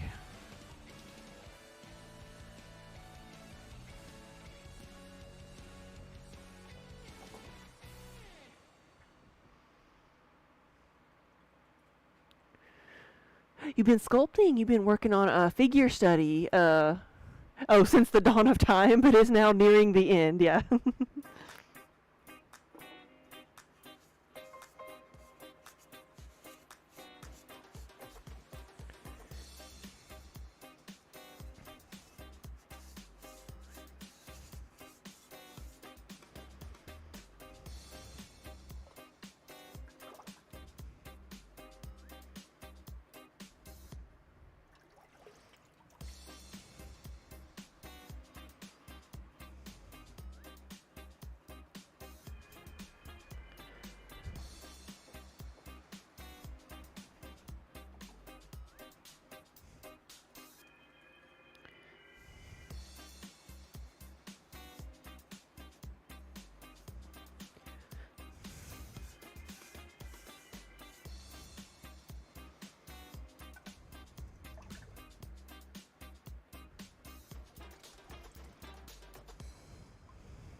So how big is your figure study?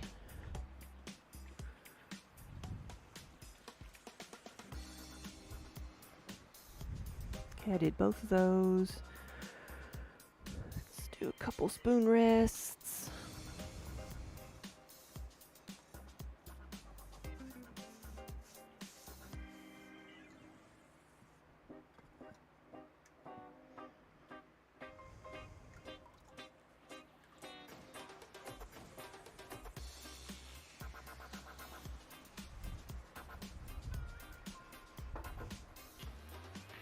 I think while I've got it here, I'll go ahead and do this Kentucky platter in gray. I've got more of them, so it's not the only one.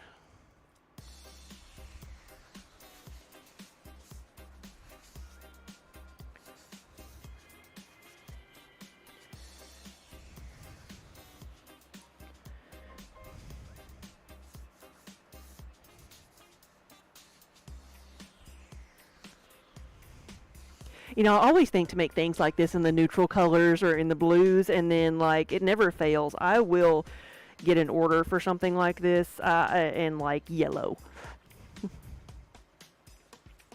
But it's not something that I'm gonna, like make, because I would never expect to sell a yellow thing like this until I do.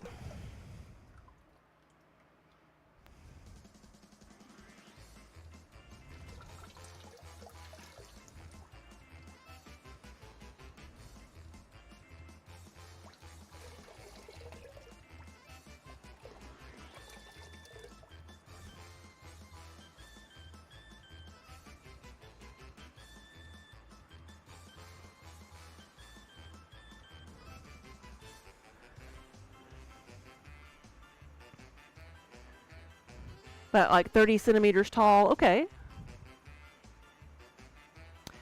Cut off roughly at half the thighs. No head or arms, because those are luxuries one cannot afford in these trying times. Yeah.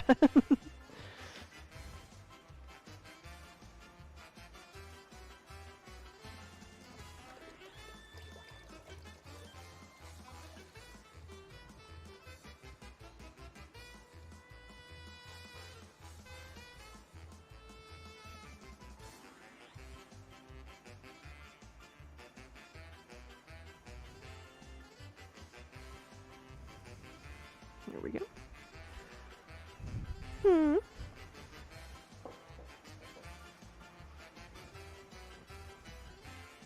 All right, soup bowls.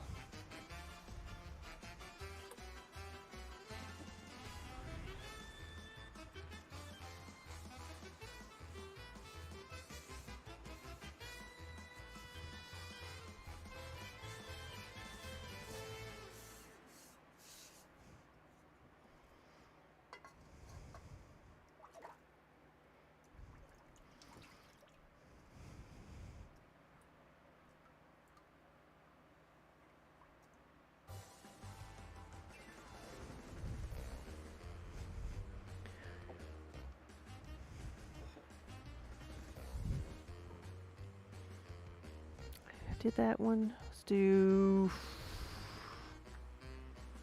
I'll commit to 4 soup bowls of this color. It's a good color. Means I won't sell one of them.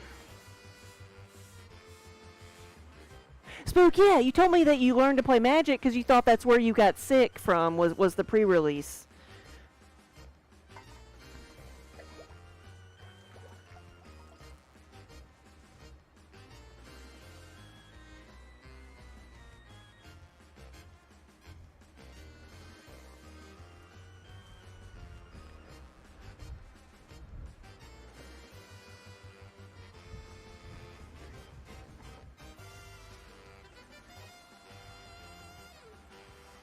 Are soup bowls a new product? They are not. They are on the website. We've had soup bowls for a long, long time.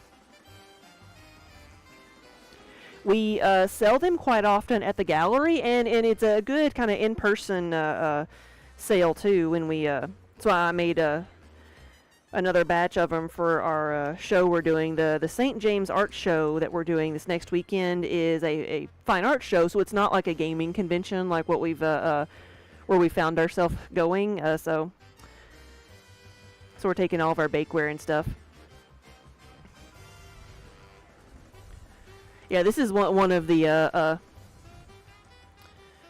art shows that like we started out doing. Actually, this is one of the better art shows in the country. Not like ones that we started out doing, which were really crappy, but the type of shows where it's all types of handmade crafts and such.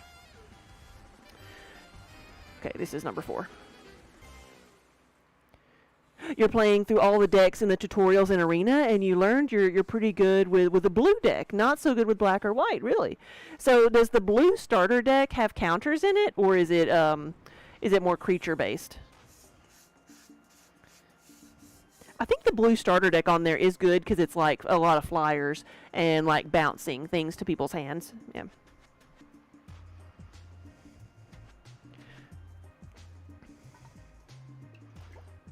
I'm red all the way. Red decks. I like that instant damage.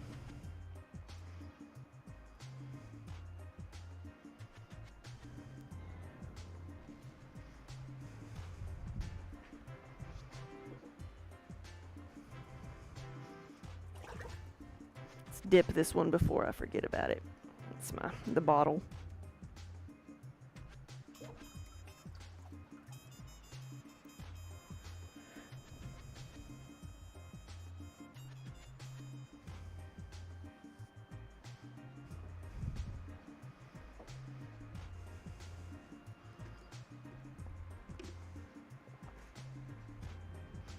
Hey, buddy. Kiba's come to join us now that I've got everything up here covered up. So we've got 4 soup bowls. Let me see. I think I've got an order for one of these. Yeah, air plant pots. I just gotta remember which one it is.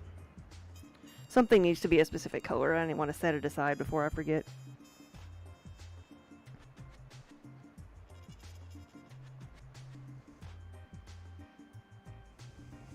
Okay.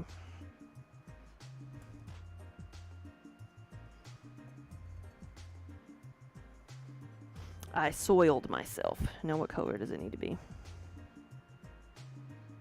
Red.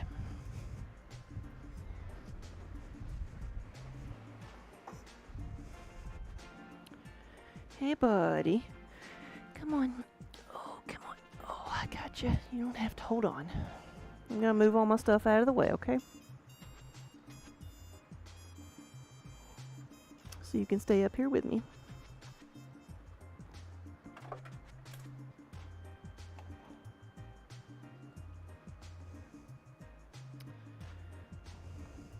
You gotta let go.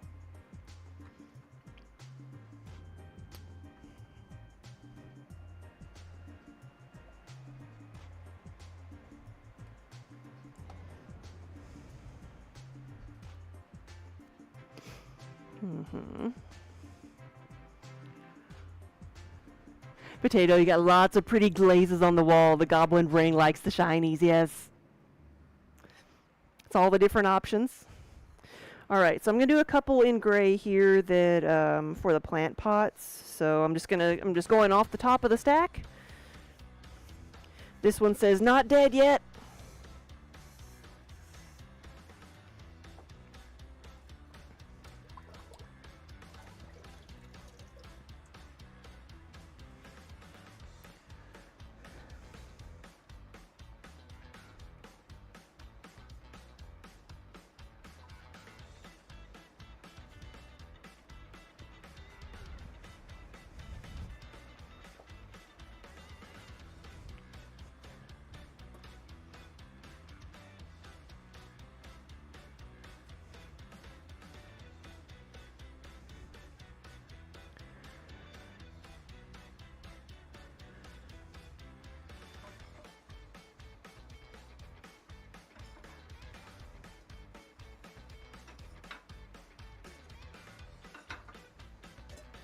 Okay, and one of the medium ones.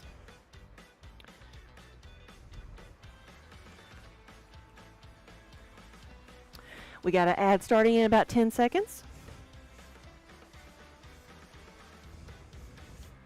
So it might be a good time to take a little bit of a break, but if you don't want to see the ads, don't forget you can sub to the channel. Then you won't see them anymore. Alright, let's do this one.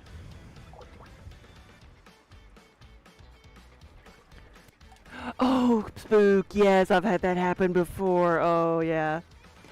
Neil sneezed while shaking her head and got like kitty snot on everything. Yes.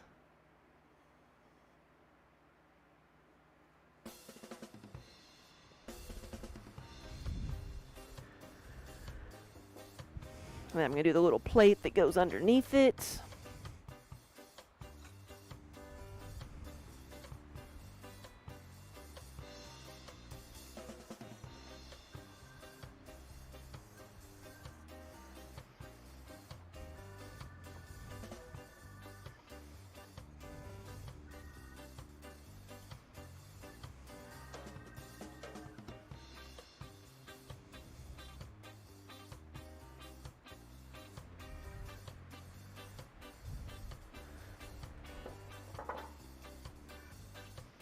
He's thinking about it. He's thinking about plopping. Oh, Lita likes to sneeze on your drawing tablet. Oh no, I guess, is that better or worse than paper? You know, is it better or worse than having like kitty snot on what your drawing surface? Mm-hmm.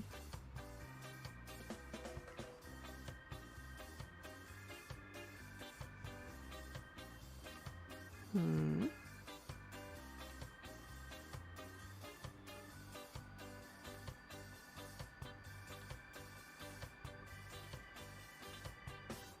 Yeah, I guess, but it is that I'm hoping that it's easy to remove kitty snot from a device. I got kitty hair everywhere. All right, we'll do one of these guys.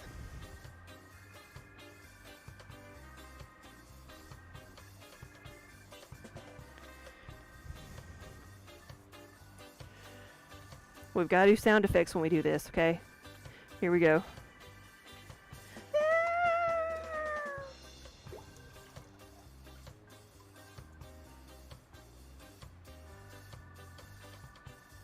Almost dropped him.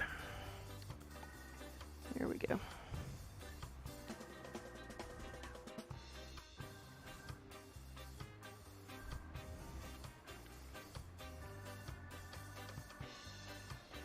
Touch him up a little bit.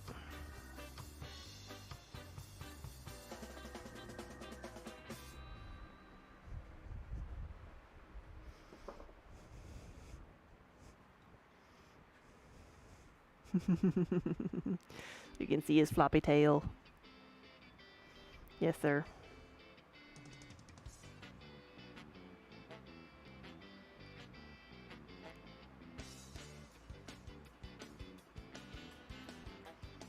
Drones, hello. What a good kitty cat. Oh, don't let him fool you. He's gonna bite me in a minute if I don't scratch him. I'm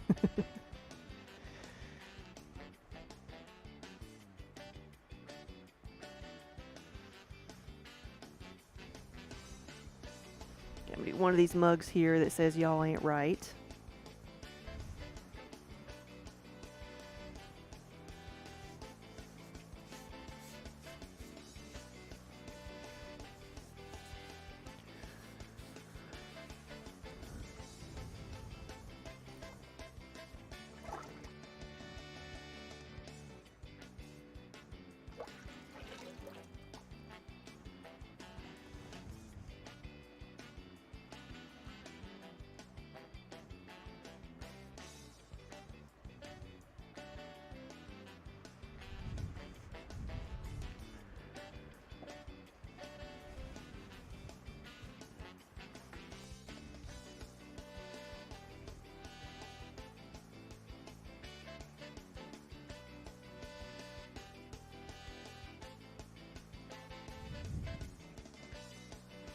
Alright, now I'm going to get out, let me clean this off, and I'm going to get out the tree beard or the green.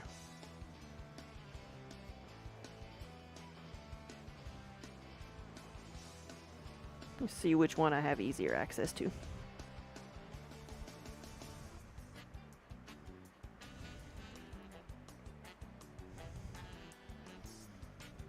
See, I'm not even sure where the green is, but I see tree beard. So tree beard.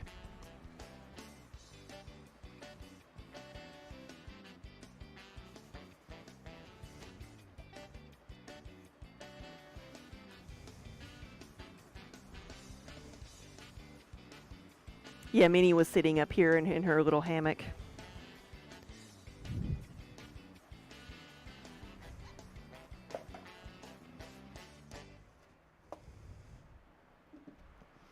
Alright, let's see about some tree beard. And that's actually good because the tree beard looks significantly different enough from the gray glaze that I can set them next to one another and not get them confused. So, because a lot of times the glazes like the gray, like they look like that. They just look like a dull gray when they're in their raw form, but then they change colors in the kiln. So I have to be sure that, like, if I'm doing multiple colors in one batch, that I put them, like, I separate them or put them on different tables. But as you can see, the tree beard, like the chicory here, looks nothing like this.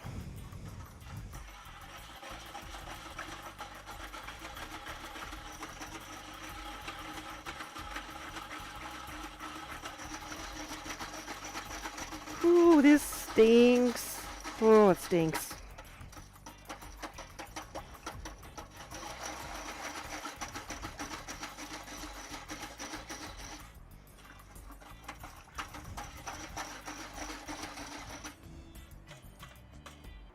Smells like sulfur. Don't know why, but it sure does.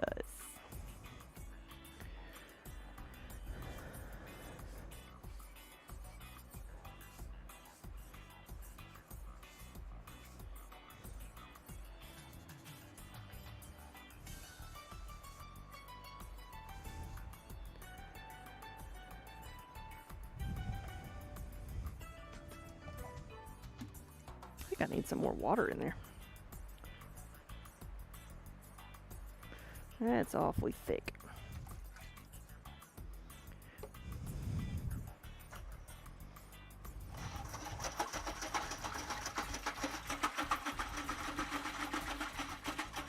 Oh, you found out there's a local pottery studio that does wheel throwing classes. Nice. Yeah, go give it a try.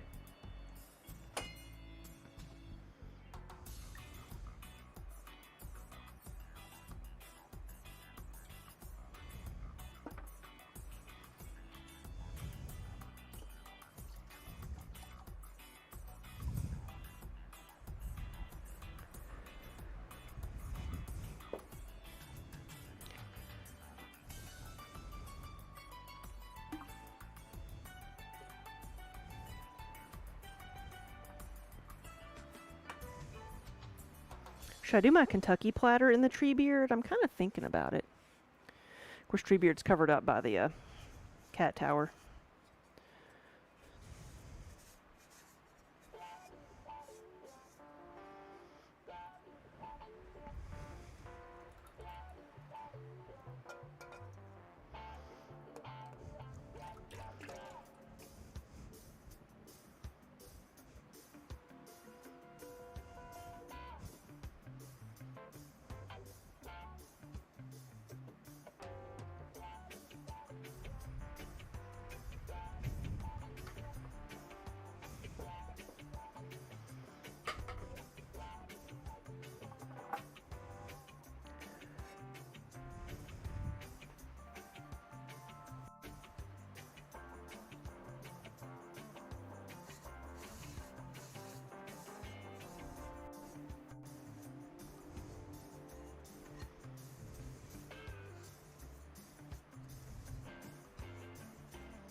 Kiba's like acting like he's fascinated by what I'm doing.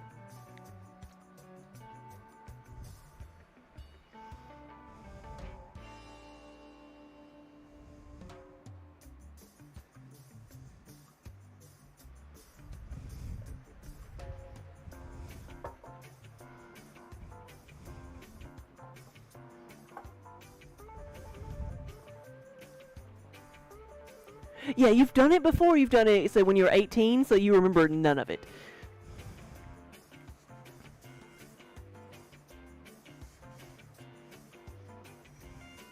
I was thinking, I've had so many people come in here and say that they've tried a pottery class, after watching me, and you gotta wonder, like, with people offering classes and teaching and stuff like that, if they get sick of people coming in and saying, yeah, I watched these videos online, and so that, or the video online that I watched said to do it this way.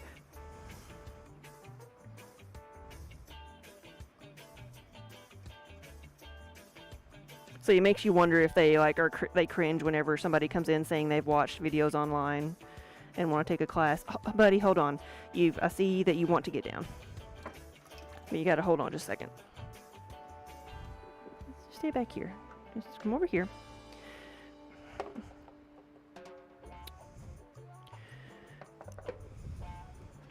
Hold on just a second.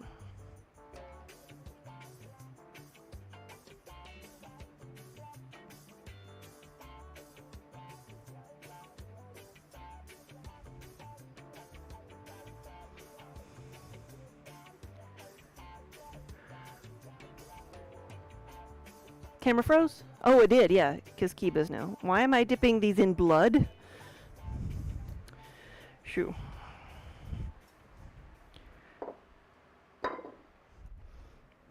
In iron. It's technically chicory. Let's unfreeze the camera. Where'd my mouse go? Come on, buddy. Kiba wants to get down.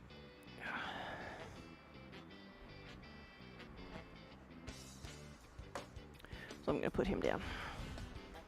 Oh, you just wanted to be held? Is that all it was? There we go.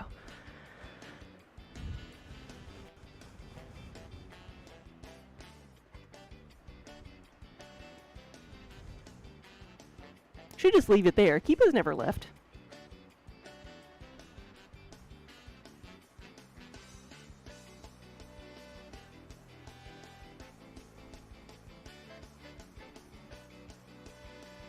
There we go.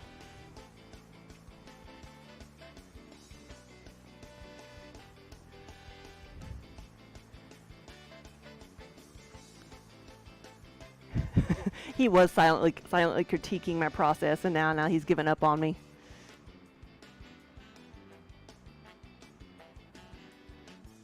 Code orange. That was a soap dish, so sponge holder. These are going to be tree beard.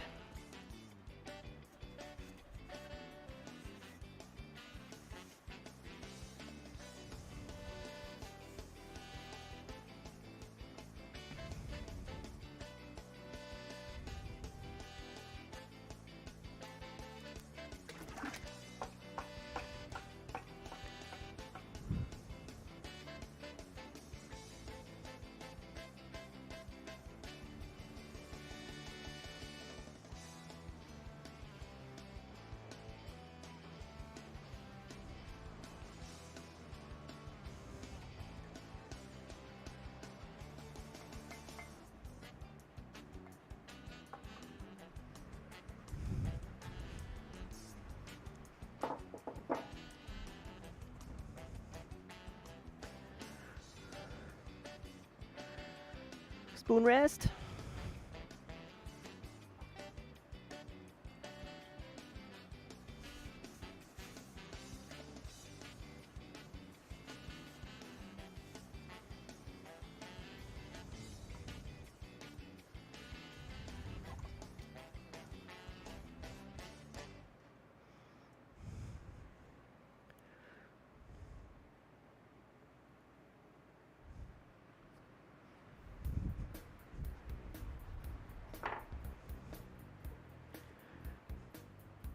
And then soup bowls.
How many was that? That was 3. Let's do one more.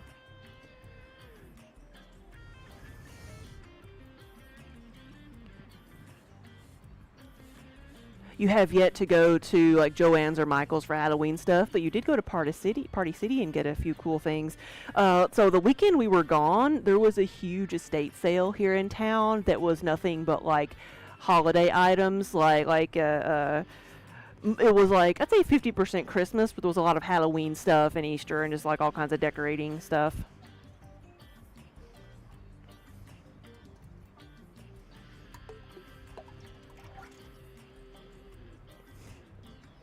So I wonder if you see anything when you're out thrifting or at yard sales and stuff.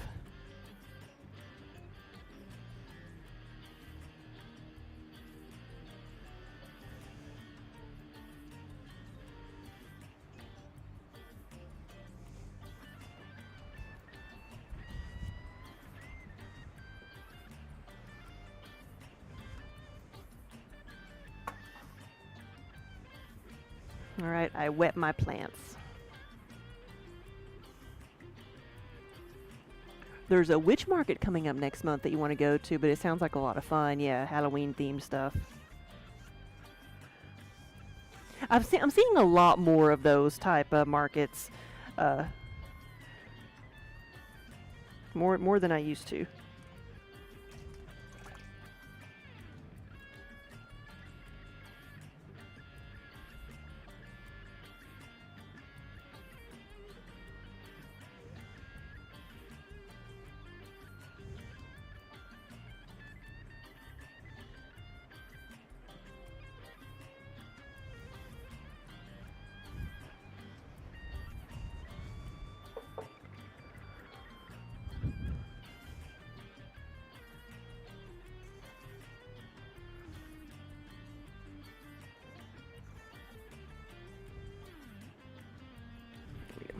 Make this one tree beard.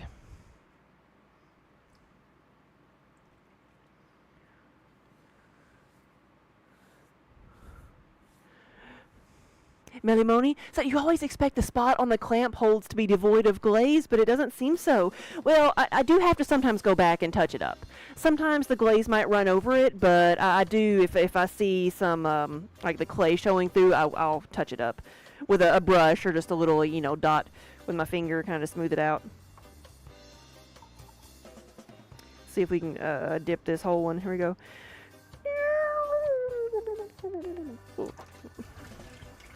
Go.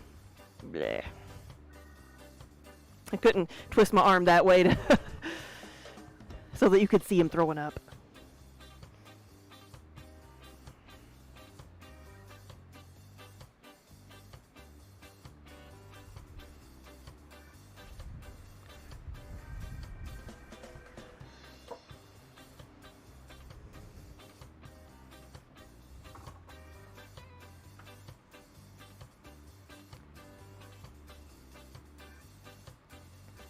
Sir Ponzi, hey, welcome back.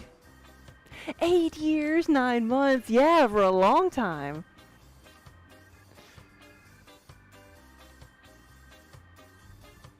Oh, Spook, that's awesome. There's a Out and Proud market on the 13th. It's vendors that got rained out during the Pride weekend. Yeah, so many shows were rained out this weekend.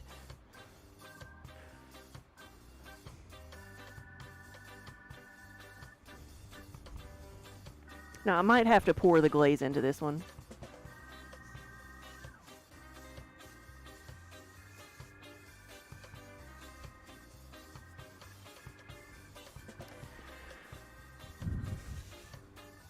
There we go. Okay, what did I say? I'm going to fill this one in. Just pour this in and then pour it on the outside.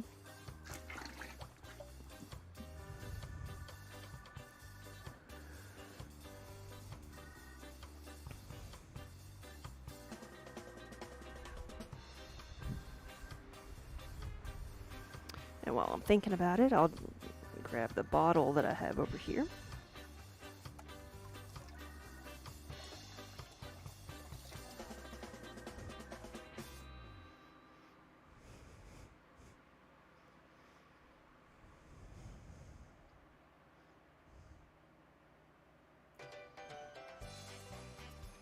Spook, thank you so much. That means a lot to me. Because Because I know we are not the flashiest or even the most consistent, but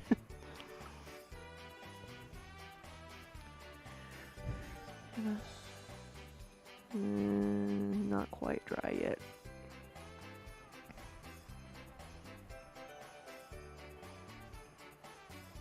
I'd chip that one just a little bit. Add a bit more there.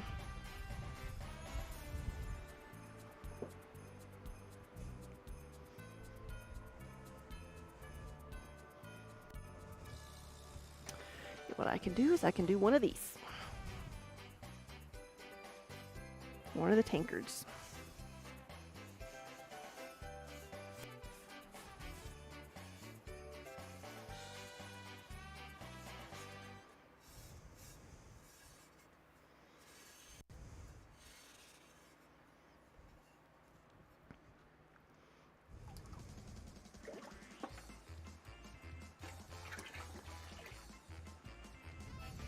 I am going to be bespeckled. I'm going to have a few more freckles after this. Because I can just feel it hitting my face.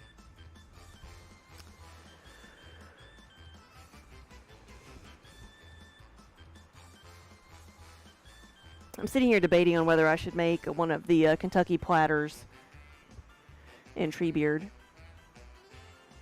My worry is at how much the sea spray runs on it. So I may pass on that.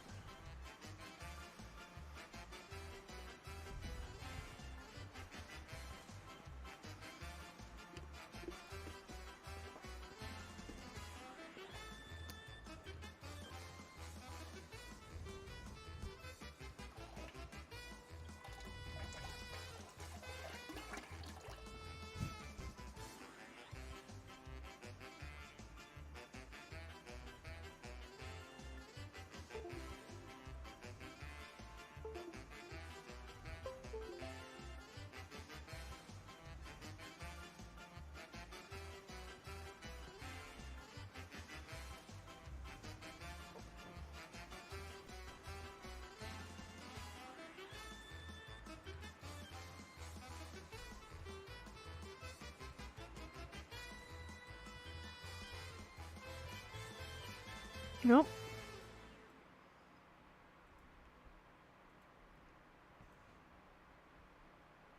There we go.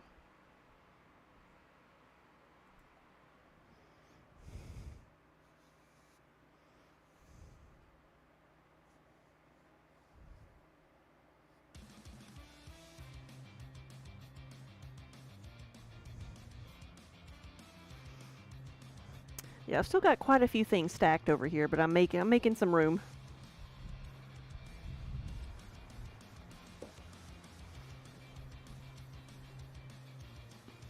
I think I might do green next, and then maybe purple. Yeah, that's too wet still. Where is green? It might be it.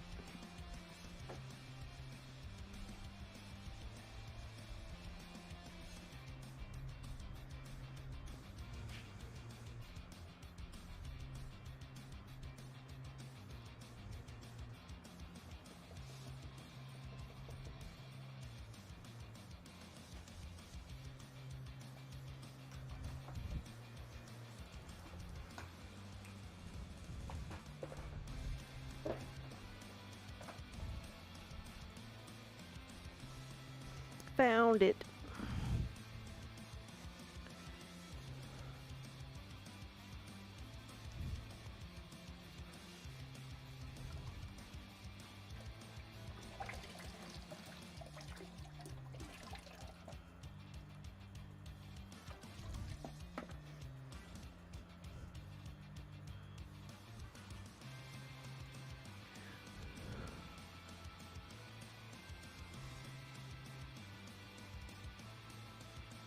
Wonder Hamster? Are you okay? Where are kiln stilts for? The world is black. The end is nigh!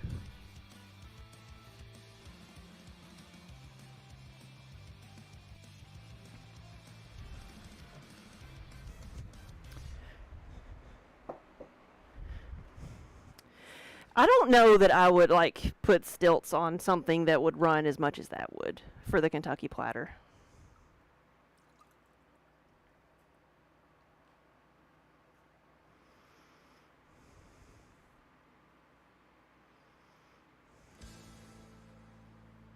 Treebeard Kentucky plate, yeah. I figured it out. I backtracked. Yeah.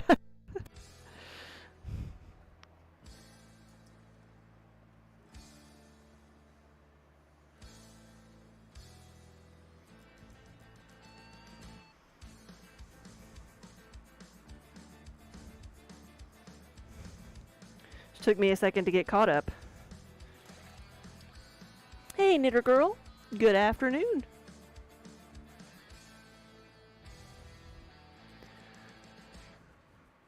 Yeah, Spook, the color link has changed. It's basically Poly Studios / color. Let's see if I can post it.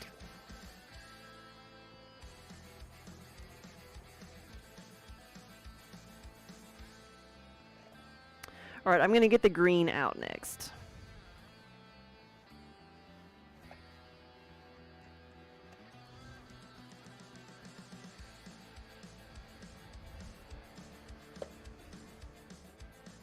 Well, hey, Minnie.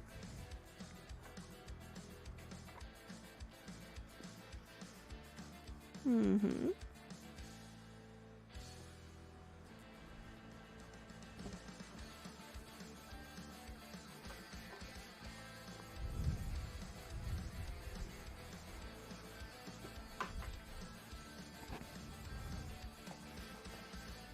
Alright, so this one is emerald.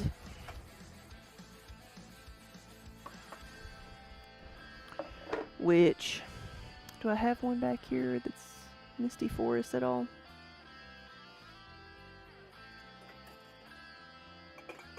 Here, this is the Misty Forest. It's my broken teapot. So this is what, the bottom color here is what's in the bucket.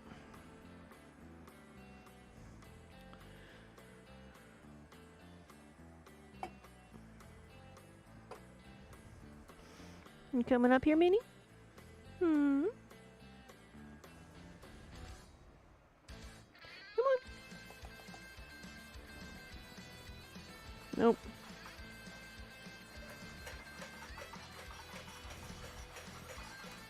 It stuck to the kiln shelf really bad.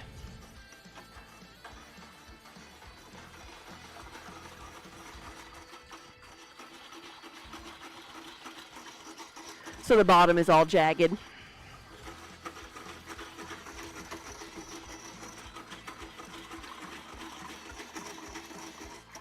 Make sure I'm getting everything off the bottom. See, this one, it's emerald, but it looks almost exactly like the gray. So I'm gonna put it like I'm separating the two colors with the tree beard so that it's not they don't get confused.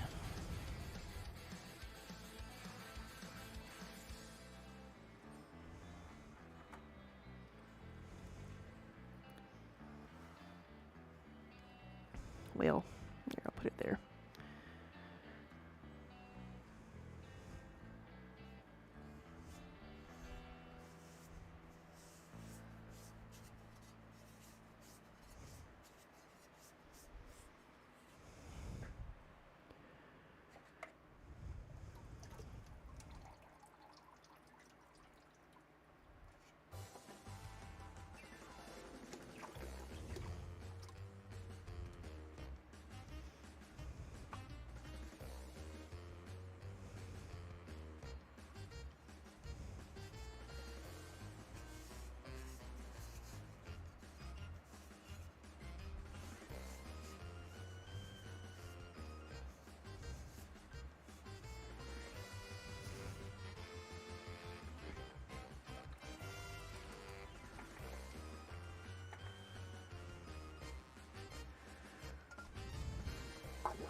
The glitch pillow is on sale again at Amazon. This year they had like another pillow that we got, but it's still at home.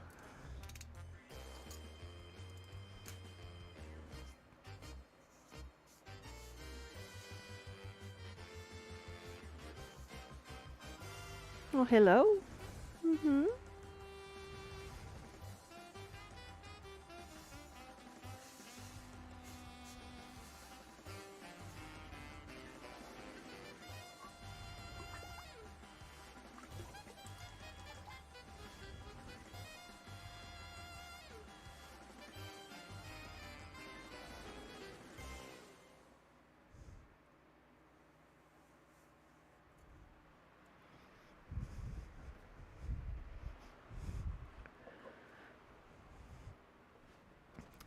The brie bakers, which is what I just dipped. I need to see. I've got a order for one of those, and I need to see what color it is because I was going to make 2 of those.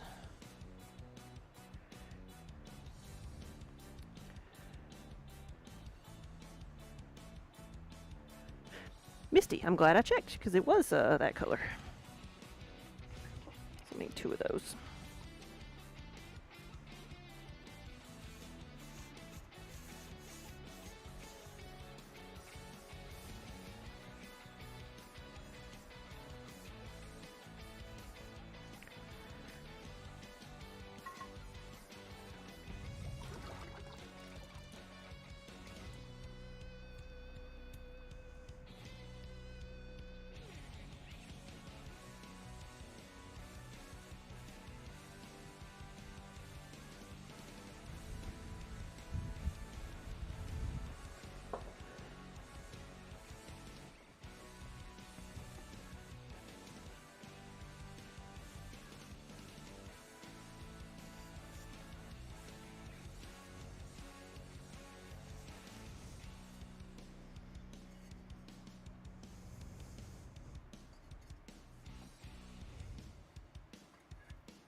That's yeah. It's one thing you're interested in is the Twitch neon light. Yes. So I think we did get one of those because that's one thing that they had at TwitchCon that I hadn't seen before.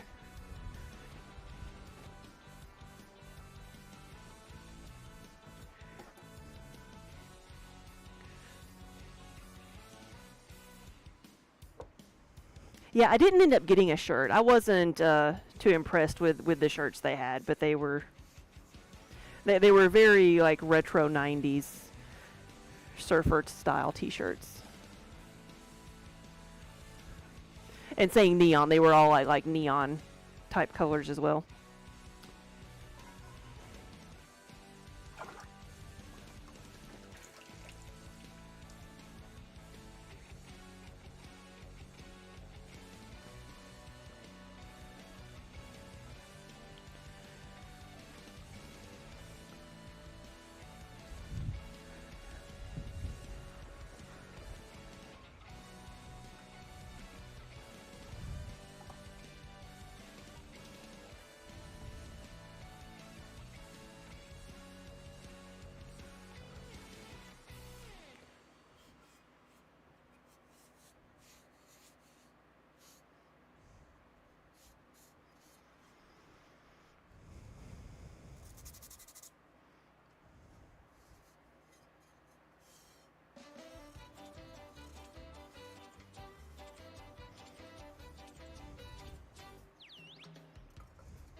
do some soup bowls.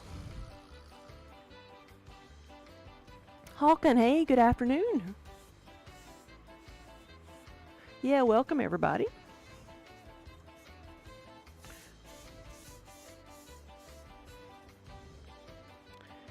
Today we are glazing the donuts, or dunking pots in a bucket. We are actually this is the application of glaze, which is, you know, not that complex. It was the prep work which took a lot of the time. Meeny meeny.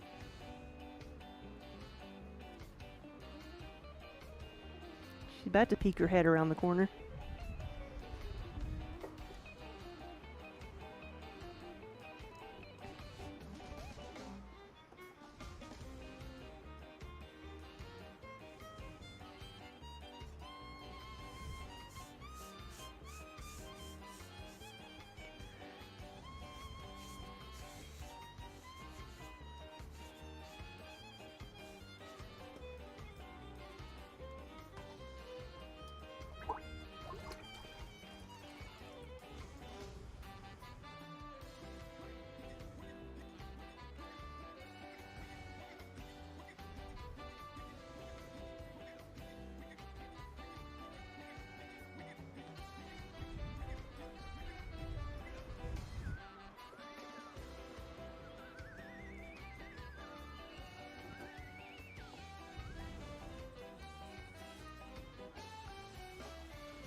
But I hope everybody's having a good Saturday. I do have to remind myself of what day it is.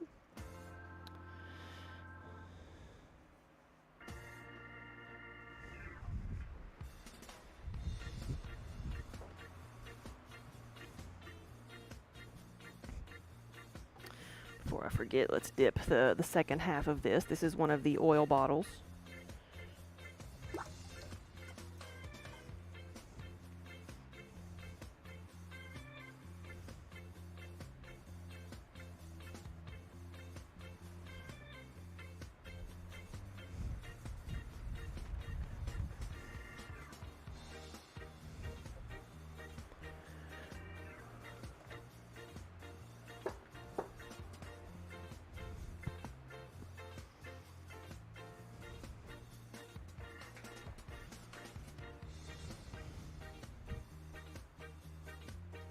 Need one more soup bowl.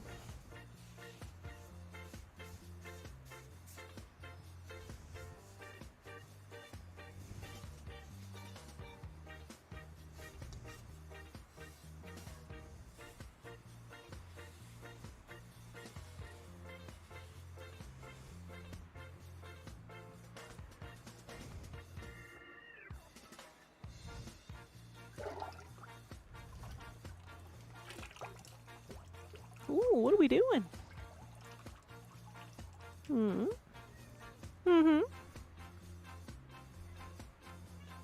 Yeah. Yeah, go ahead. Yeah. Come on. Yeah, you can do it. Hold on. Here we go. She's nervous.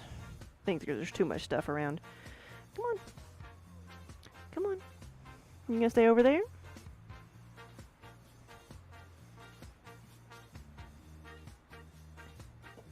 I got too much stuff in your way.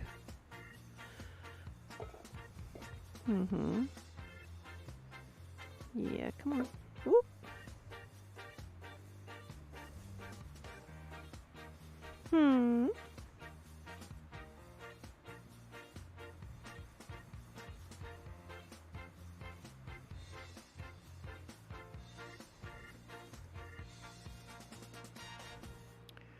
Come on.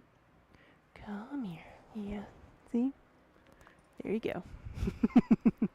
She just wanted to step up. At least I know my place, right?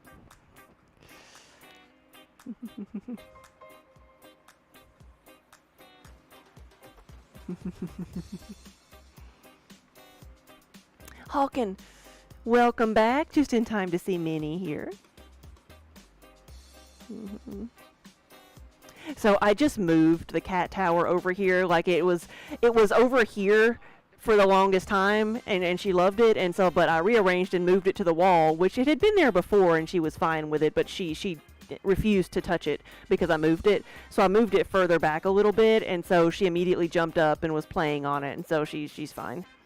I think I've got too much stuff over here for her to feel comfortable catapulting herself up there, which I appreciate.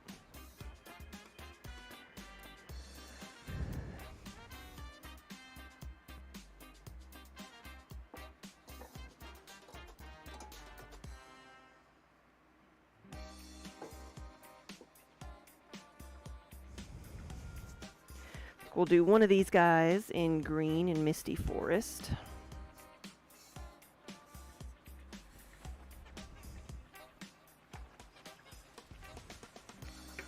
All right, and now these are the air plant pots. So you just put your air plant in there, and it looks like it's hair, but it can also be an egg separator. So you crack your eggs and pour the yolks out. So here we go. Drown him, then oh, there he is. He's all better.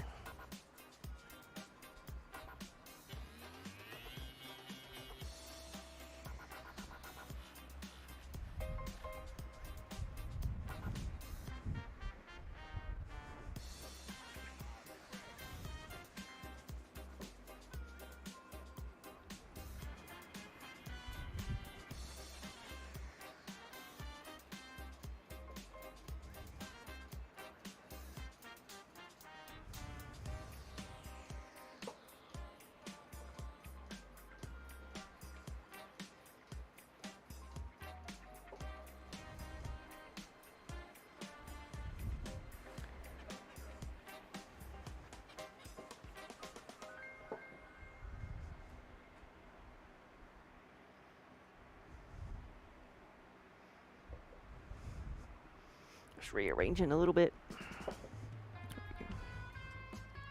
One more soup bowl.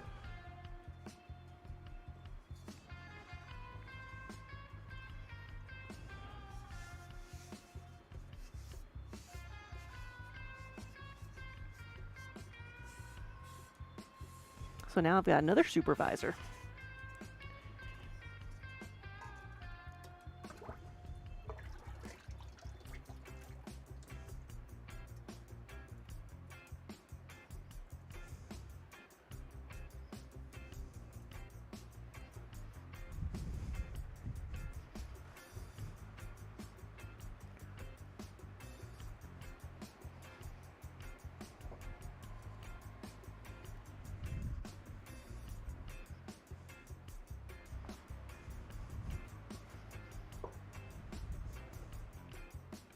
All right. I might do one of these in green. So not dead yet.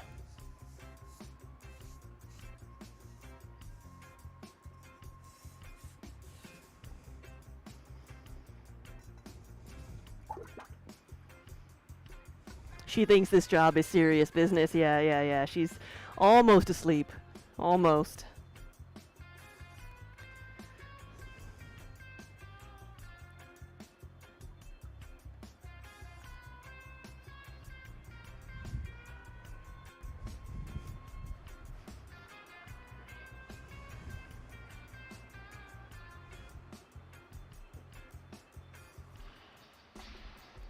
And then the base for that one.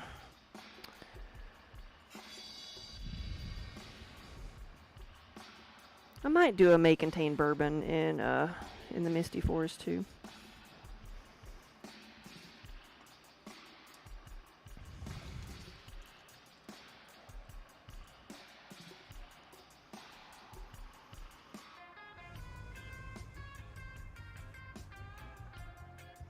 Did I do Misty Forest spoon rests? I don't even know. Let me go see. I did not. Let me do some of those. Oh, they're always popular.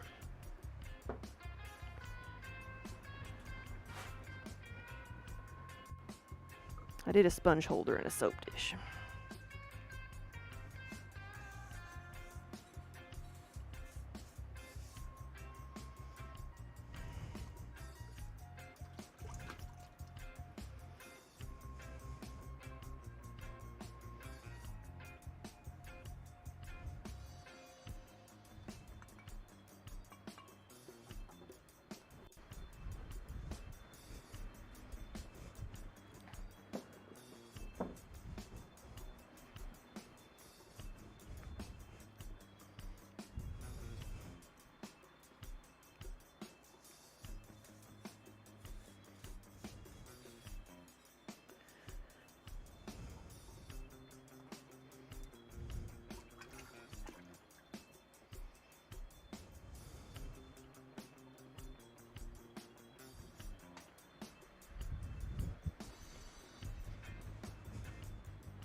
Oh, that's great. Said you thrifted a shirt while you were in Iowa, and it's got a digital horse-drawn wagon. The first thing I thought of was like,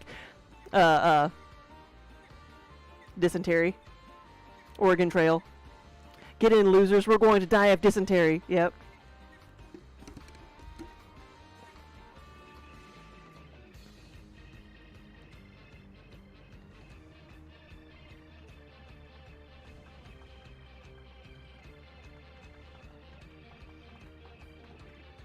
I was just trying to think of anything else over here I wanted to glaze green. I might do the all y'all ain't right.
Alright, so I've got green, and then the next thing I might do is purple, but I have to see how much purple I have left.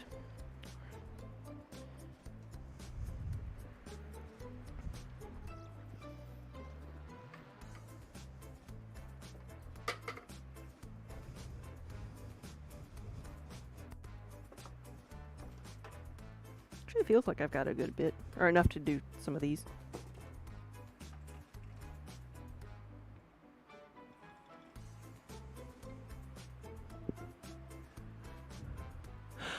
Wonder Hamster, you found an awesome deal for a new laser on Facebook. Oh, good.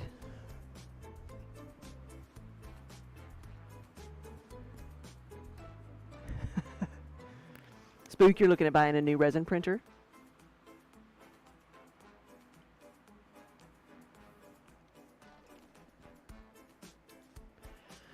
Wonder Hamster, did you find one used for parts like ours is?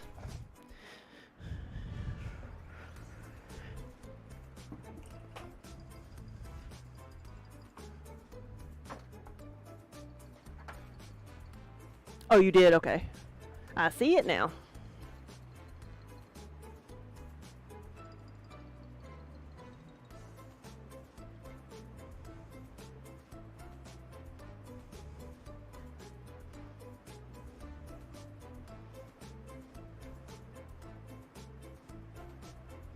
I've got to join the group.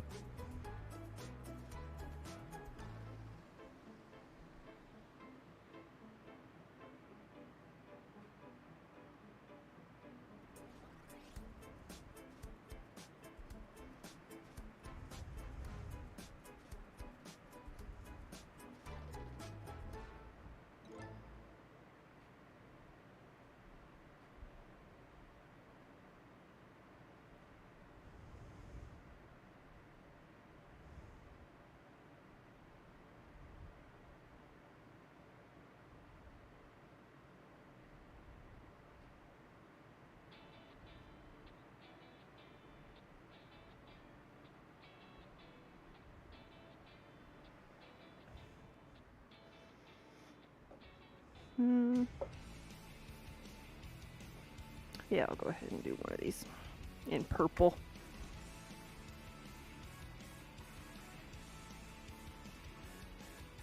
Oh, okay, gotcha. They're selling all their stuff, gotcha.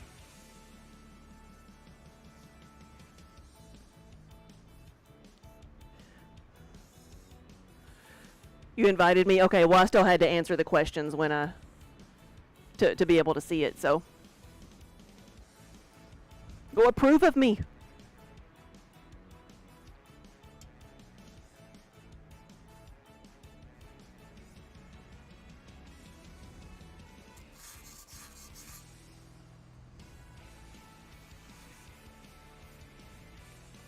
Actually, I need to mix this up first, don't I?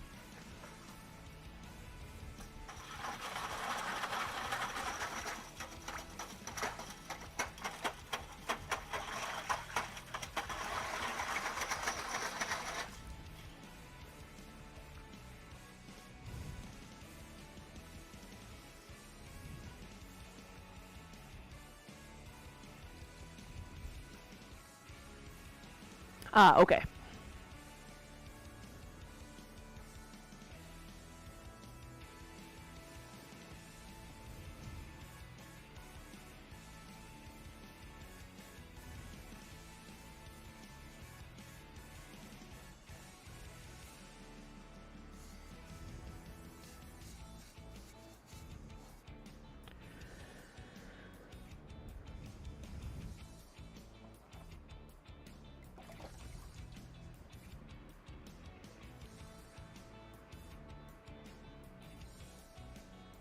Spook, I've heard of that brand too.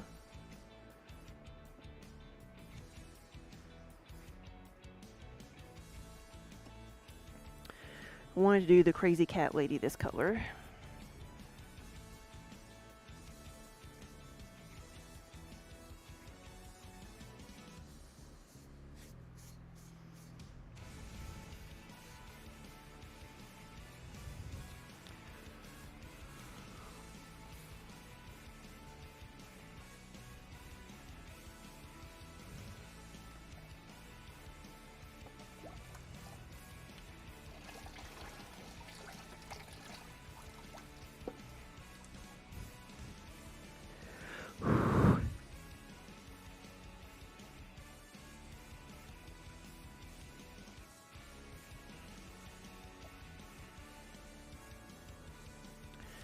Make sure I fill in all the little holes.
Yeah, so your new toys are going to come in before his. Should you turn the other bedroom into a stream room or keep it downstairs? Is there a reason you wouldn't want it in the office? Would you want to keep the off? I guess the thing is, do you want to stream in the same room as the like the Glowforge and the printers, or do you want one or the other to be separate?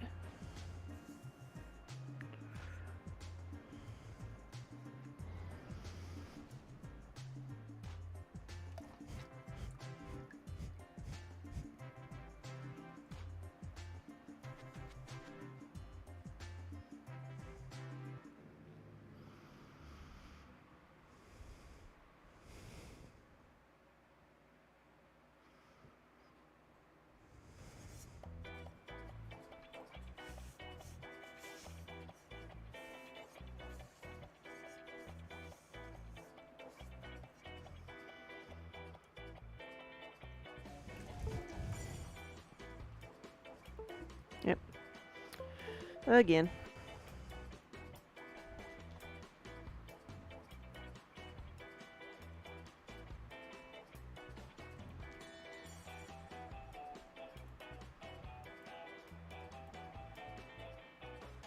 There we go.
want any of these to be purple.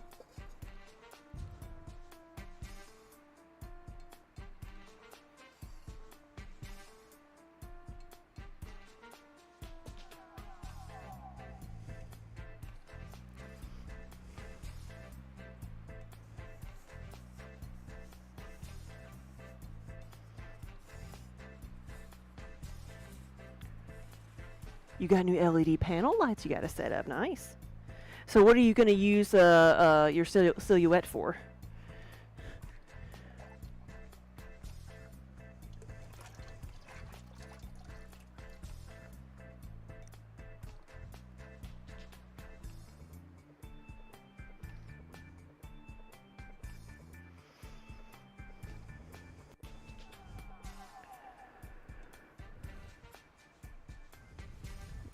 Do a couple of these mugs in the sweet pea as well. Got some ideas for like stickers and stencils and iron-ons. Nice. Hadn't thought about iron-ons, but that's perfect. Cut out whatever shape you want.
Okay, I do need to get out a little bit of the jade and iron, so I could do a jade and iron, a couple soup bowls and things.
Now what I might do is go ahead and put another layer on all of these,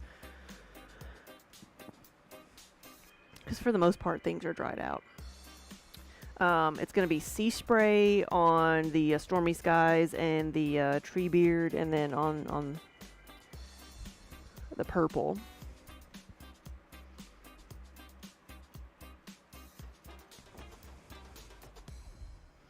Which I think is right here.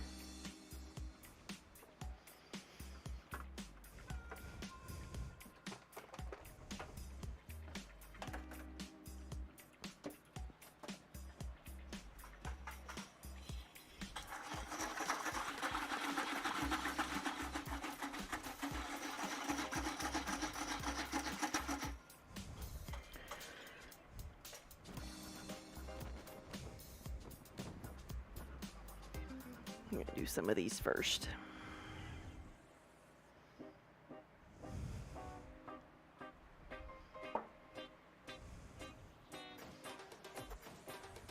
Might do 2 layers on the stormy. But it's been like thick enough that I haven't had to put but just like 1 layer on even the Starry Night or the Sweet Pea.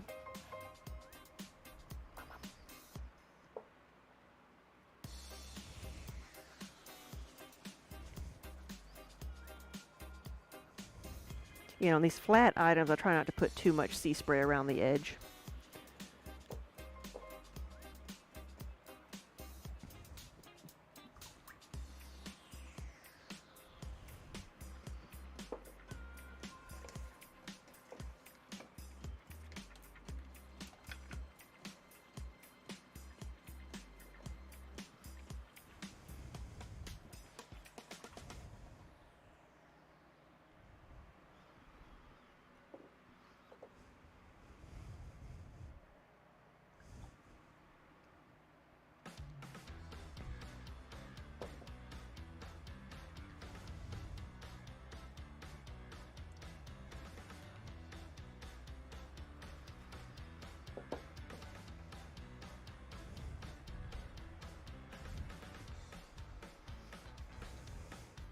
I wonder if I can get away with this.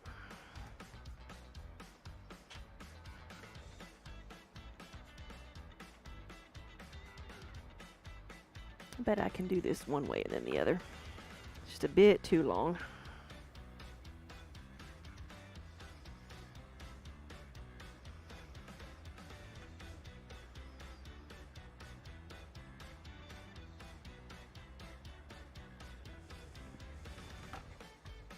Well, I got coverage. Covered the rim nicely. Good.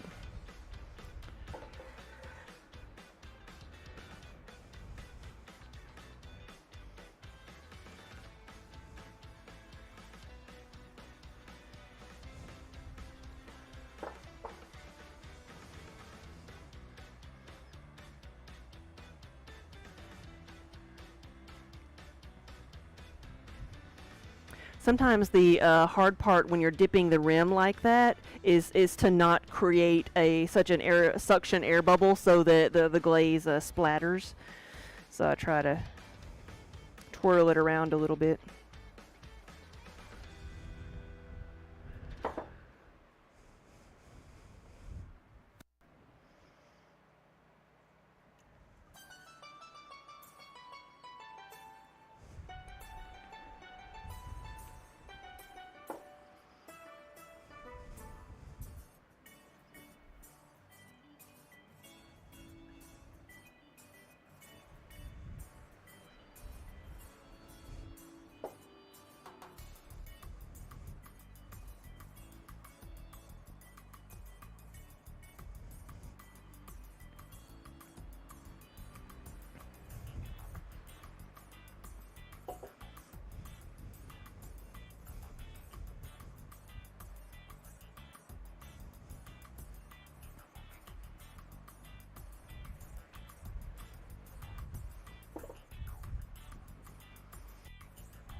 I got all those.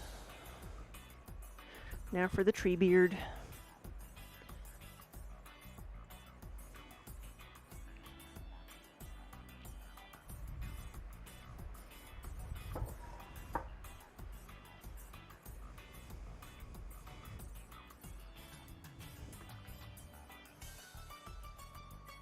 See a little spot on the back of that handle I need to fill in. Little air bubble.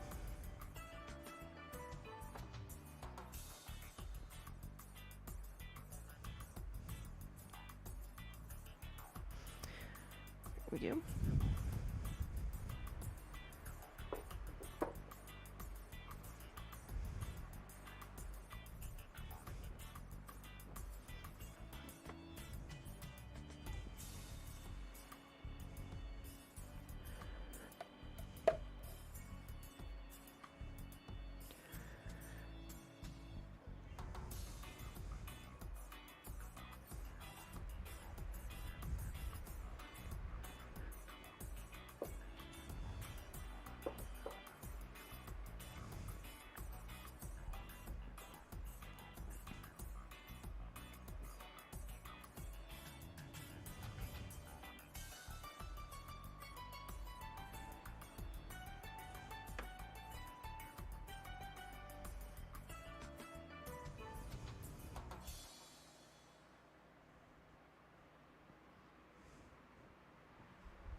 Alright, that's not dry yet, so I'm not going to do that one.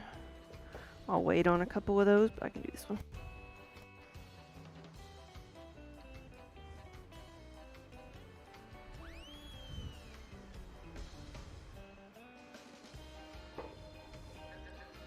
And then over here,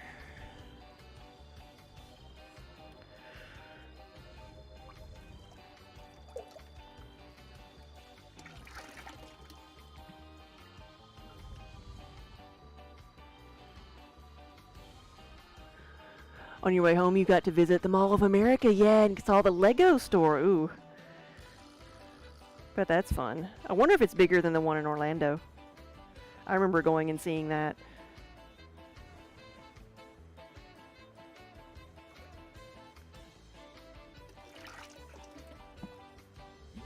Actually, I don't know if the Lego store is still at Disney like it used to be. All that's changed now.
There was an indoor Ferris wheel too. Yeah, don't they have like a roller coaster in there?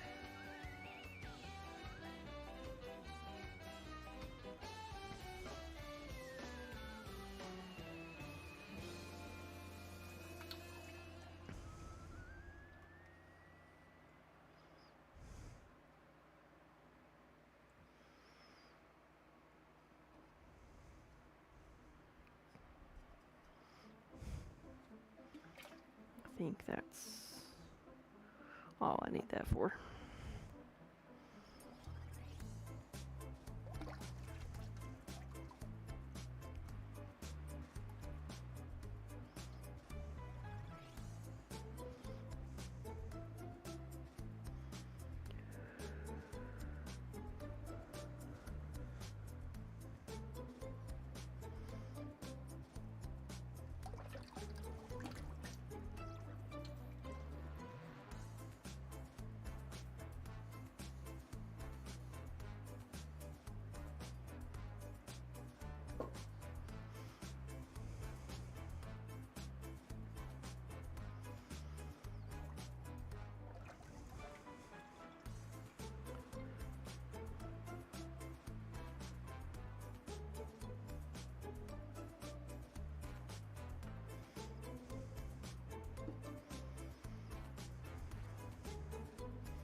There's that. Is that all of them? I think it is. Now I need to get out the green for the Misty Forest.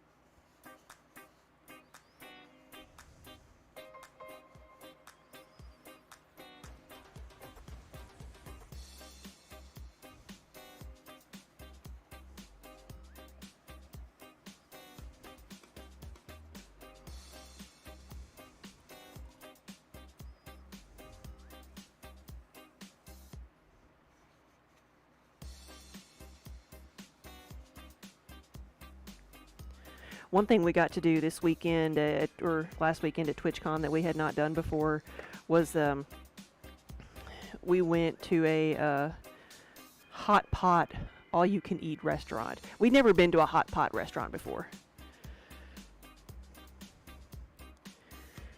But it was a Korean barbecue and hot pot all-you-can-eat restaurant. And so we went and chose the hot pots. And so it was an amazing experience. It was so good. Disney had the Lego store last time Rob went. Okay. I wondered because everything had changed so much at what used to be downtown Disney. Wonder Hamster, our roof can be replaced at no charge to us. Oh, did you get a phone call?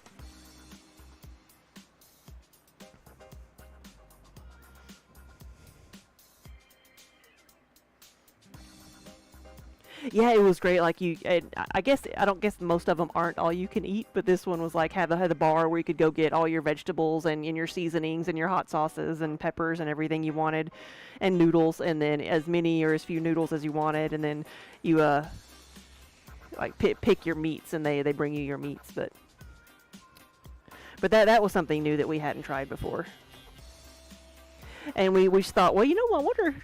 I don't think we have this stuff in Nashville. Maybe we do. And we looked up and we found one or two in Nashville, so we'll have to try those.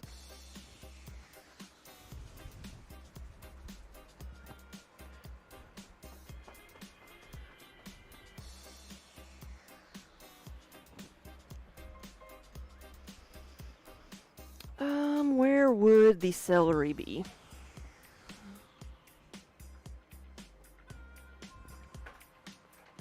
Really? Somebody knocked on the door? Really?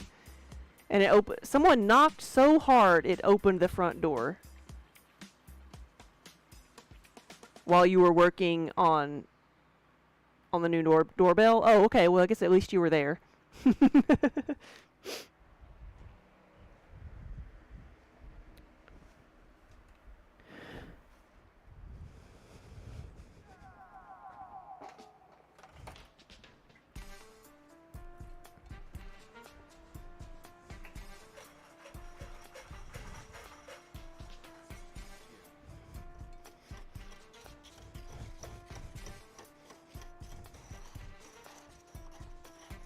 Oh, I guess with all the bad weather, they're going around trying to get people to file insurance claims. I guess that's what it is, yeah.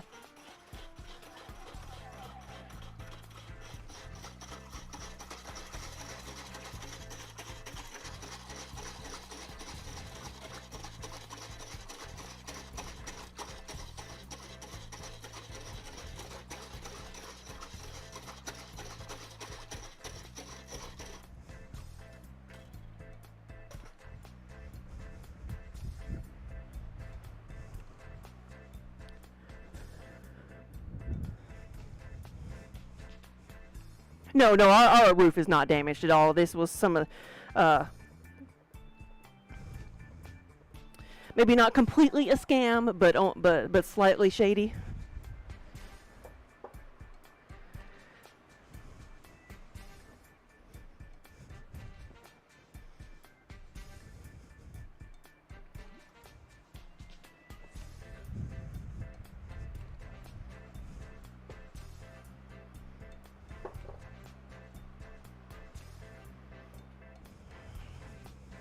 Now this is the lighter green that goes on top of the darker green for the Misty Forest, like on the teapot.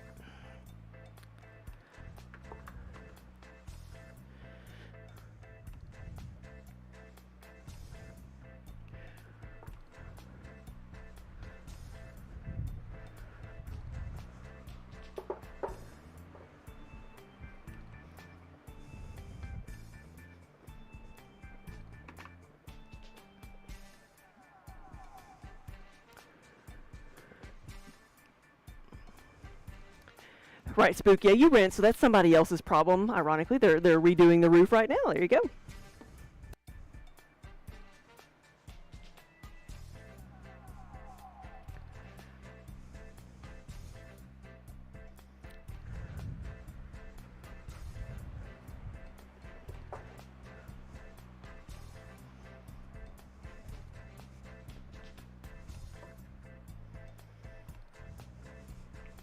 Yeah, Knitter Grow, it is very suspicious. suspicious of people coming door to door telling me they're are free services. Yep, the joys of home ownership.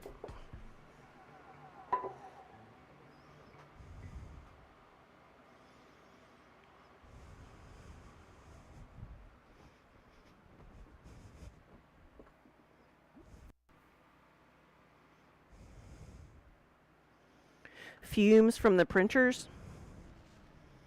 We do have them filtered, and before we got the filter, we just had everything pumped outside. We just opened the window.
Alright, and after I dip these final few pieces, I think I'm going to go open the kiln.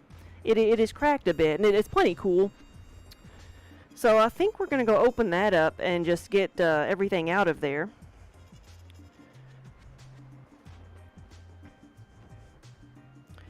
See how it all turned out. I need a brush. Is there a brush in here already? Nope.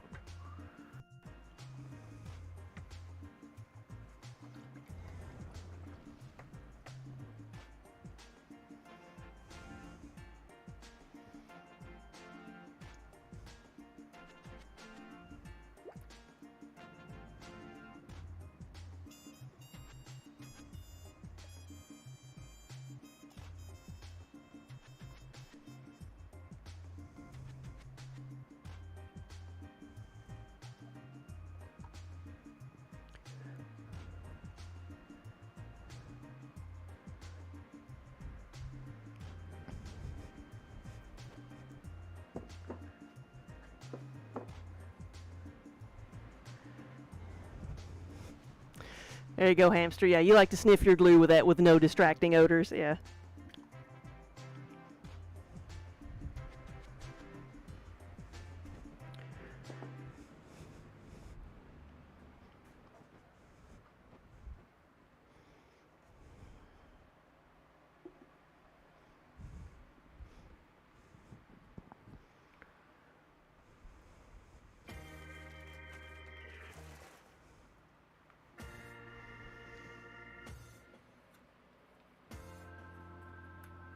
Alright, so I am going to take this camera off. I'm going to take it over to the kiln, set it up over there, and be right back.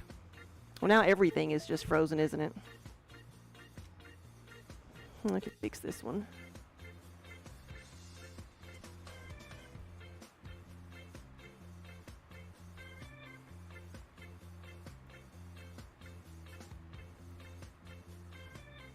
Ow, amazing! Hey, thank you for the raid.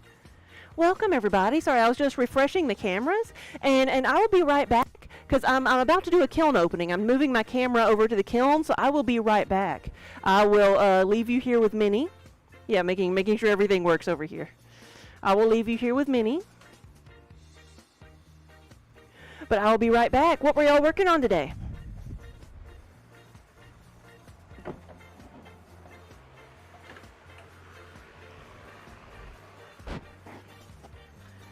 Oh, and I found Kiba over here next to the kiln. Where else would he be?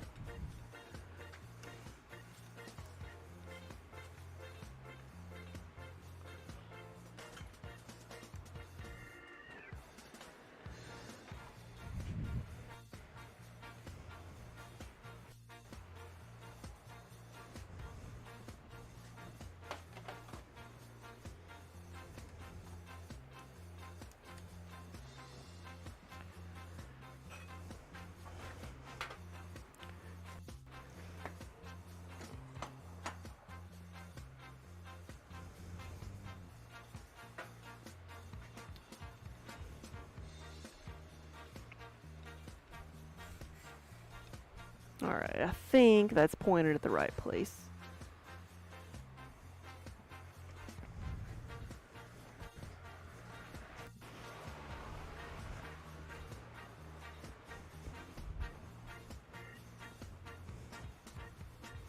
What's up?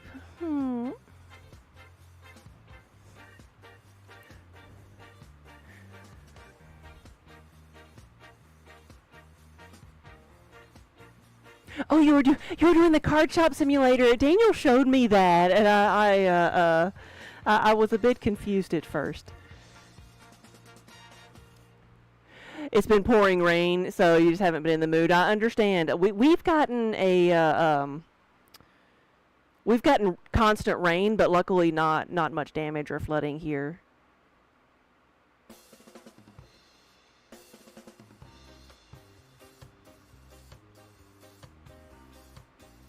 There we go.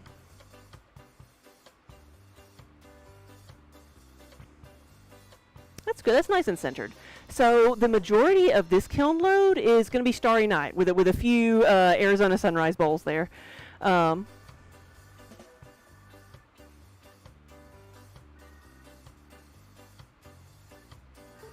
Oh no, the raid said the PC crashed as soon as you tried to do it. Oh no.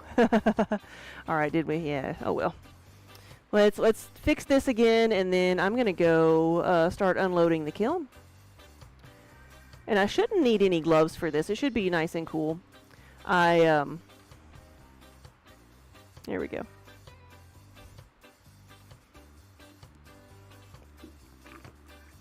You like the inside of the bowls? Yeah, the little swirl. It's because they were all wheel thrown, and then it's kind of like a pinkish purple. But I'll show you. I'll raise them up a little bit so you can see them better.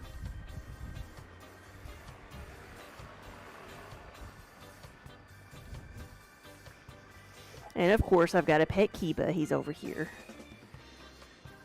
Yes.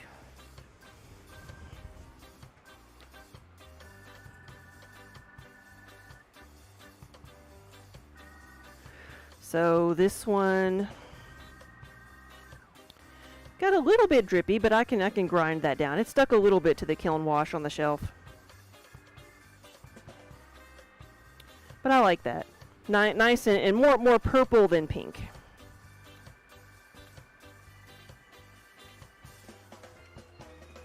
Same with this one. I like it.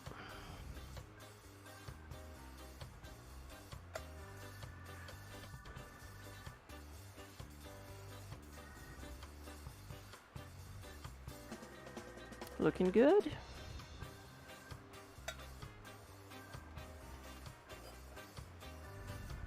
And that's the glaze that I call the Arizona Sunrise. A lot of what's in here is going to be these travel mugs, which are going to the Louisiana Ren Fair. And so they're all going to be the same color, but they ordered a lot of them, and I'm not done with them. So we'll get these out of here, make sure they're all looking good and don't need to be refired for any reason. But I'm very proud of the graphic on here. It looks good.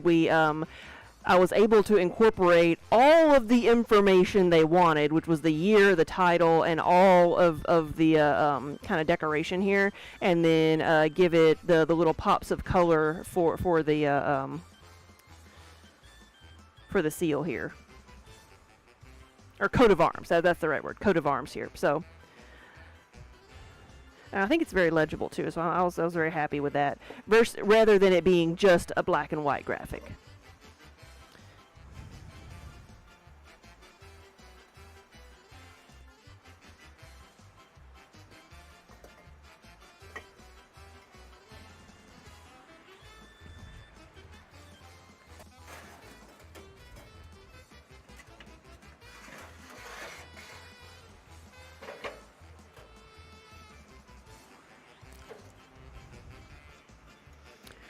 Setting these on my shelf back here.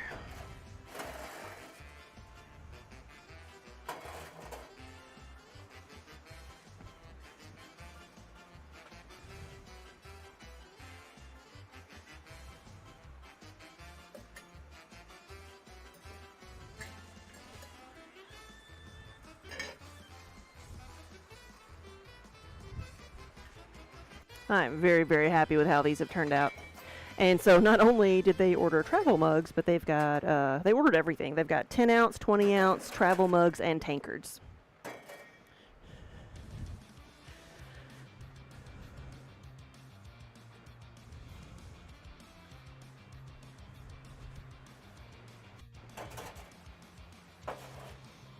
All right, I'm going to take the shelves out of here, but in the meantime, if I, ooh, I don't know if I can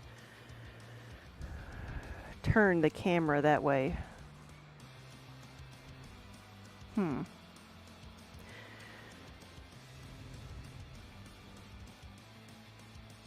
See how far we can turn it here.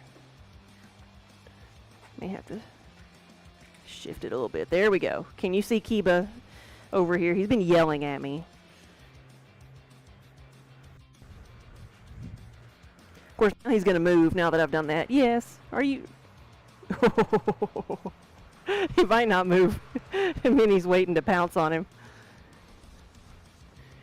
Are we looking at a chair? All right, Minnie's under the chair. There she is. Yeah.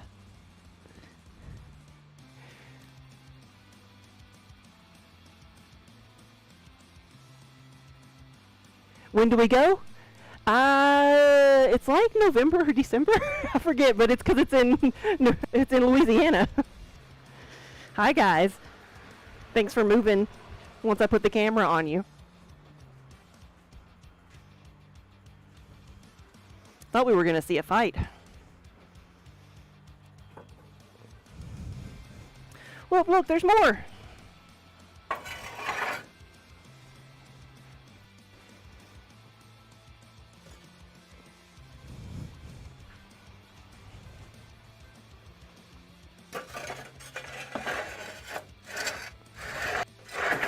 Sorry. There we go.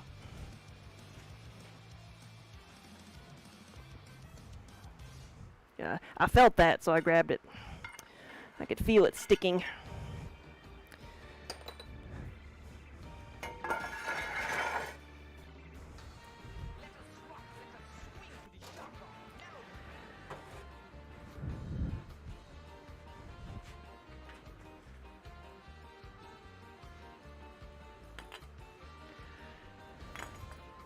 So as you can see, I did some of the bakeware in Starry Night already.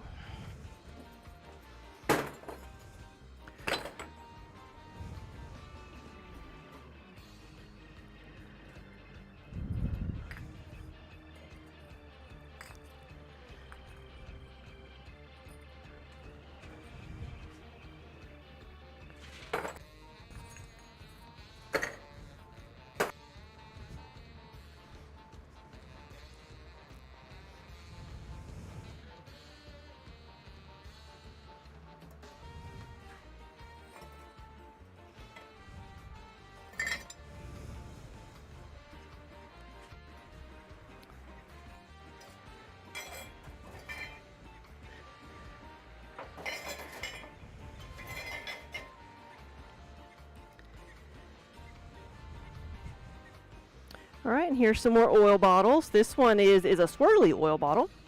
And then we have the kind that I've been making more recently that have like a pinch section to have a grip. Then what is this one? This one is Y'all Need Jesus. And then I see another one there, either that or Y'all Right. I forget which one we put in here.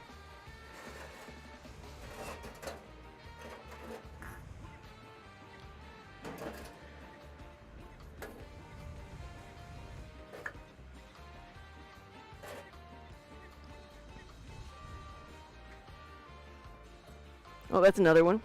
Y'all Need Jesus. And Bless Your Heart. If I was going to make a gift set of like the Bless Your Heart, should I put it with Y'all Ain't Right or Y'all Need Jesus? I kind of think I want to put it, I've put it in the past with Y'all Need Jesus, but I might need to put it with Y'all Ain't Right. There it is. Y'all Ain't Right.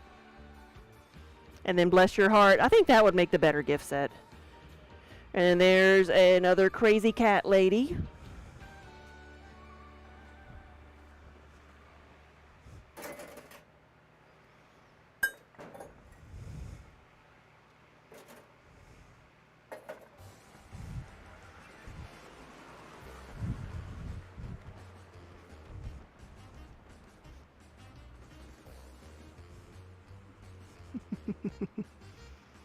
Oh, there's Trix and her pumpkin.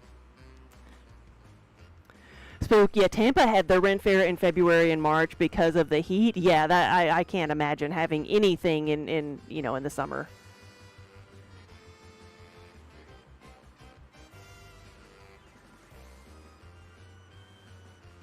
Right, Spook, that gift set, that it would be non-denominational, right?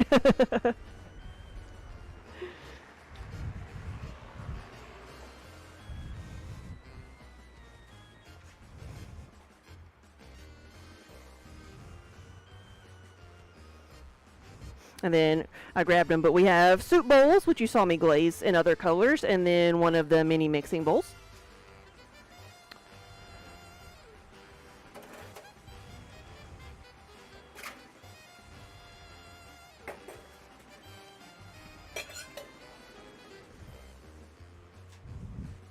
And then a tankard in the Starry Night, and then the red and black may contain bourbon, because I didn't have any in that color.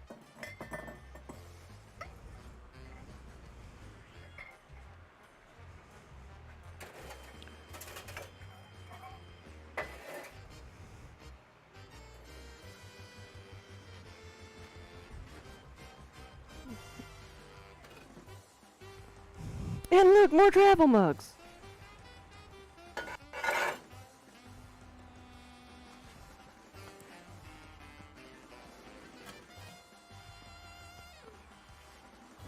Oh goodness. I'm like, I don't see it, I don't see it, but that was stuck to the bottom. And luckily it remained stuck and peeled it off.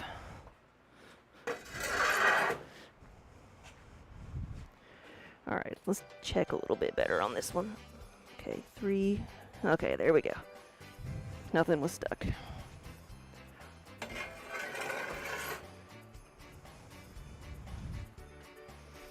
Alright, besides the travel mugs here, I have a mixing bowl, a big mixing bowl. Or a batter bowl, as we sometimes call it.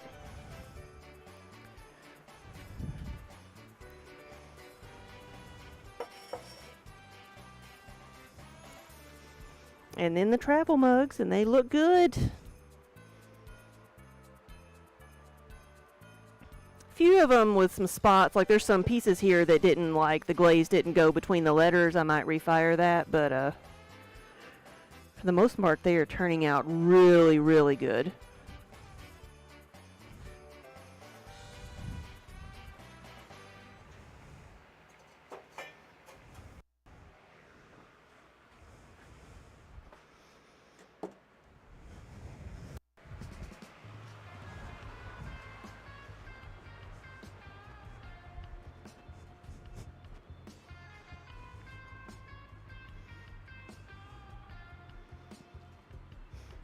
Oh, we have another raid? Andy, hey, thank you for the raid. Welcome, everybody. Yeah, good afternoon or good evening.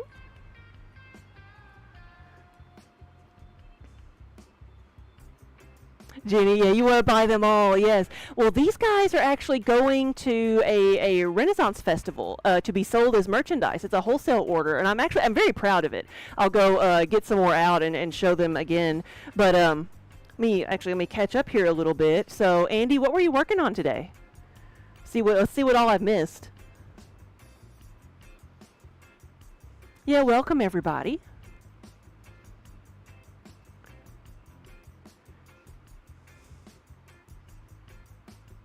The tea would taste so good, yeah.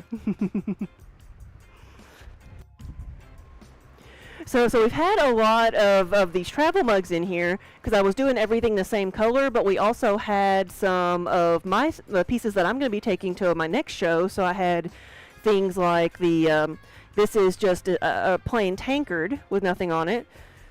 Just plain, just the glaze. And then this one is one of our mugs that says may contain bourbon because Kentucky is known for bourbon. And this mug is actually one that we sell to our governor's office, and it's a official gift of the state of Kentucky. So we're also very proud of this one. That they send them out, they put together like gift baskets and such, and they include one of our mugs. So I'm always going to brag about that.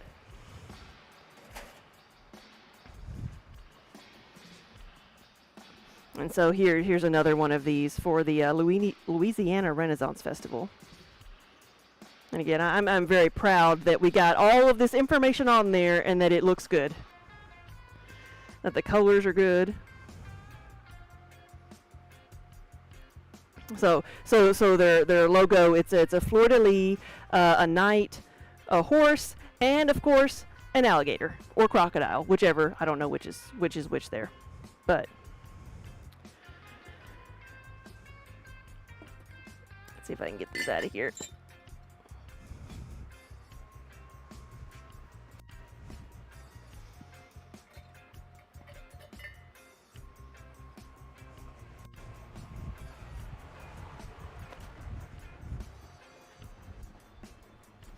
And I've been glazing more things, like you can kind of see a little bit of over here. We've got lots of things to glaze, and they're stacked very precariously over here.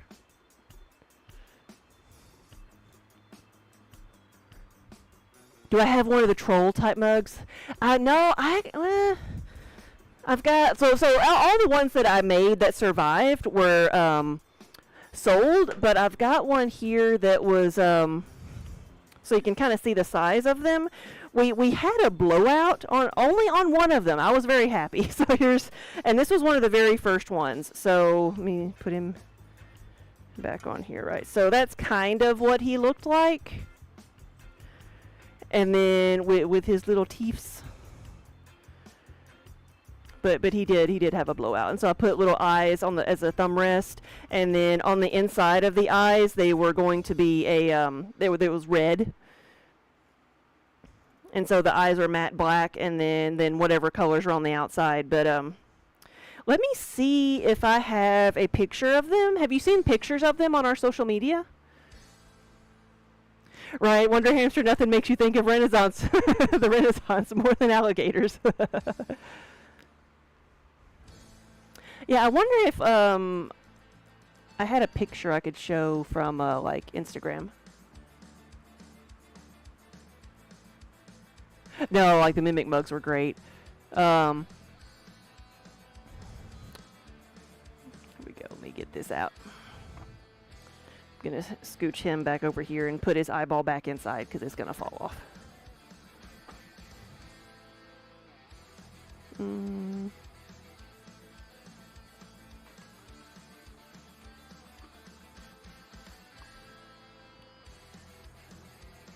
I don't think we ever put those pictures on the website, did we? I don't think we did.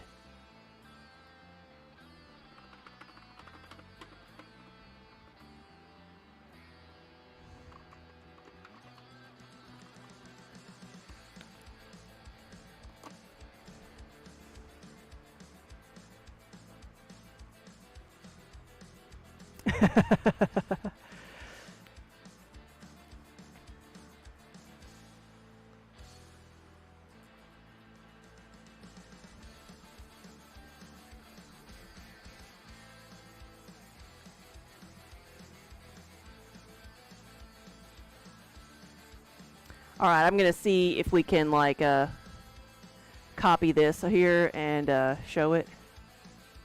So this was some of the first ones I did.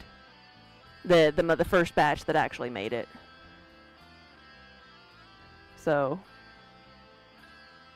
see if you can open that up.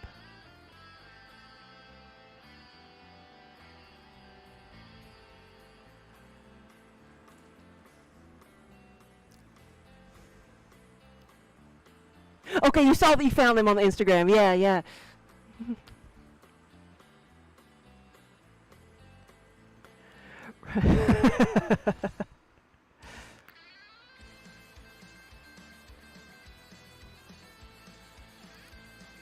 Yeah, no, like I don't think there was not very many that I was not happy with, and of course I got better the more that I made, and we were trying to figure out how to like the logistics of taking orders for those, because like Daniel said, everyone is different.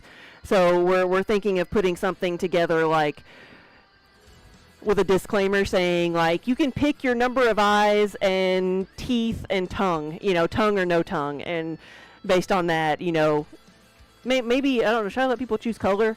Yeah, maybe color, and then and then do pre-orders. But yeah, they were good, and I don't think I posted the video of them. Like when we went to Dragon Con, I made a video of all of like the front of our booth. I don't think I posted that video. I know we're thinking of doing like some mimics with like a lid that's a Santa hat. So, well, we'll see how that turns out. You think it'd be a cool surprise to see what you get? Yeah, and some people would think that. But I've done too many custom orders that I'm like, I want to like make sure I don't get complaints. I want to make sure I'm upfront with everybody, like on exactly what you're going to get, because you know, I don't want somebody turning it, you know, trying to return it because, oh, I really wished it was green and not purple. But I may be overthinking it.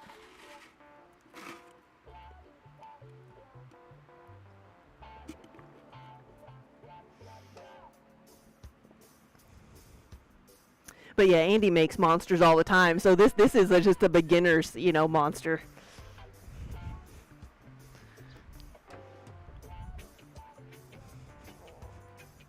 But I'm ready for supper.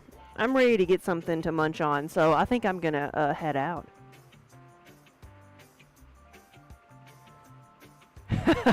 Oh, Wonder Hamster, yes.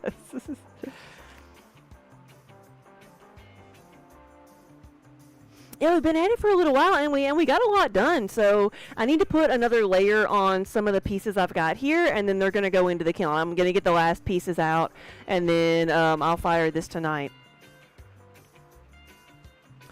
Yeah, raid train, yeah, because it's supper time. So now I've got to go see who else is here.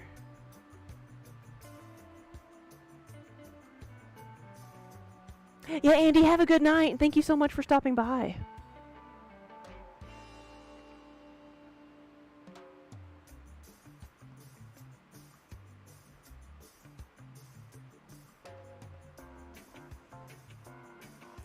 So I am up for some suggestions. Let me see what else we got here.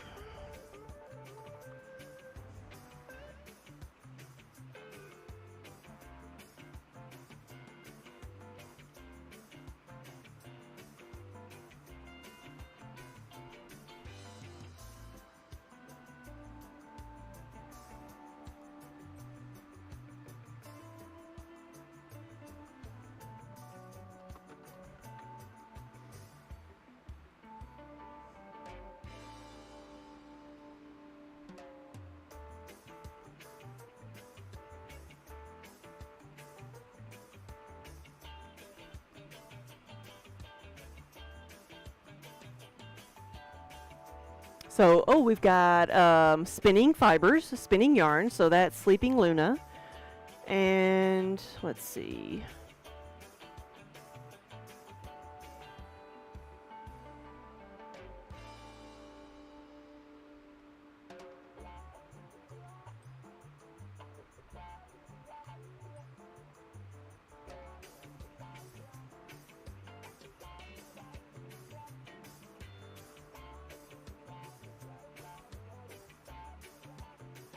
That may be where we go.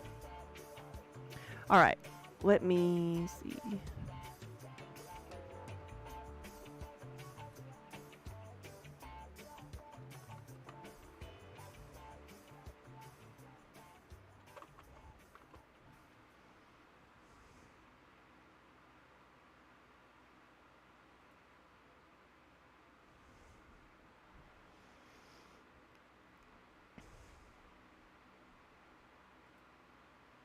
Yeah, guys, thank you so much for watching. Thanks for hanging out with me for a little bit today. I greatly appreciate it. Thanks for spending part of your Saturday here with me. And I may be back doing more of the same over the next few days. But if I don't see you again, have a wonderful rest of your weekend and have a good evening. All right, guys, I'm going to go get some supper and most importantly, give the cats their treats because Minnie is like circling me like a little shark here. So here we go. Y'all have a good night.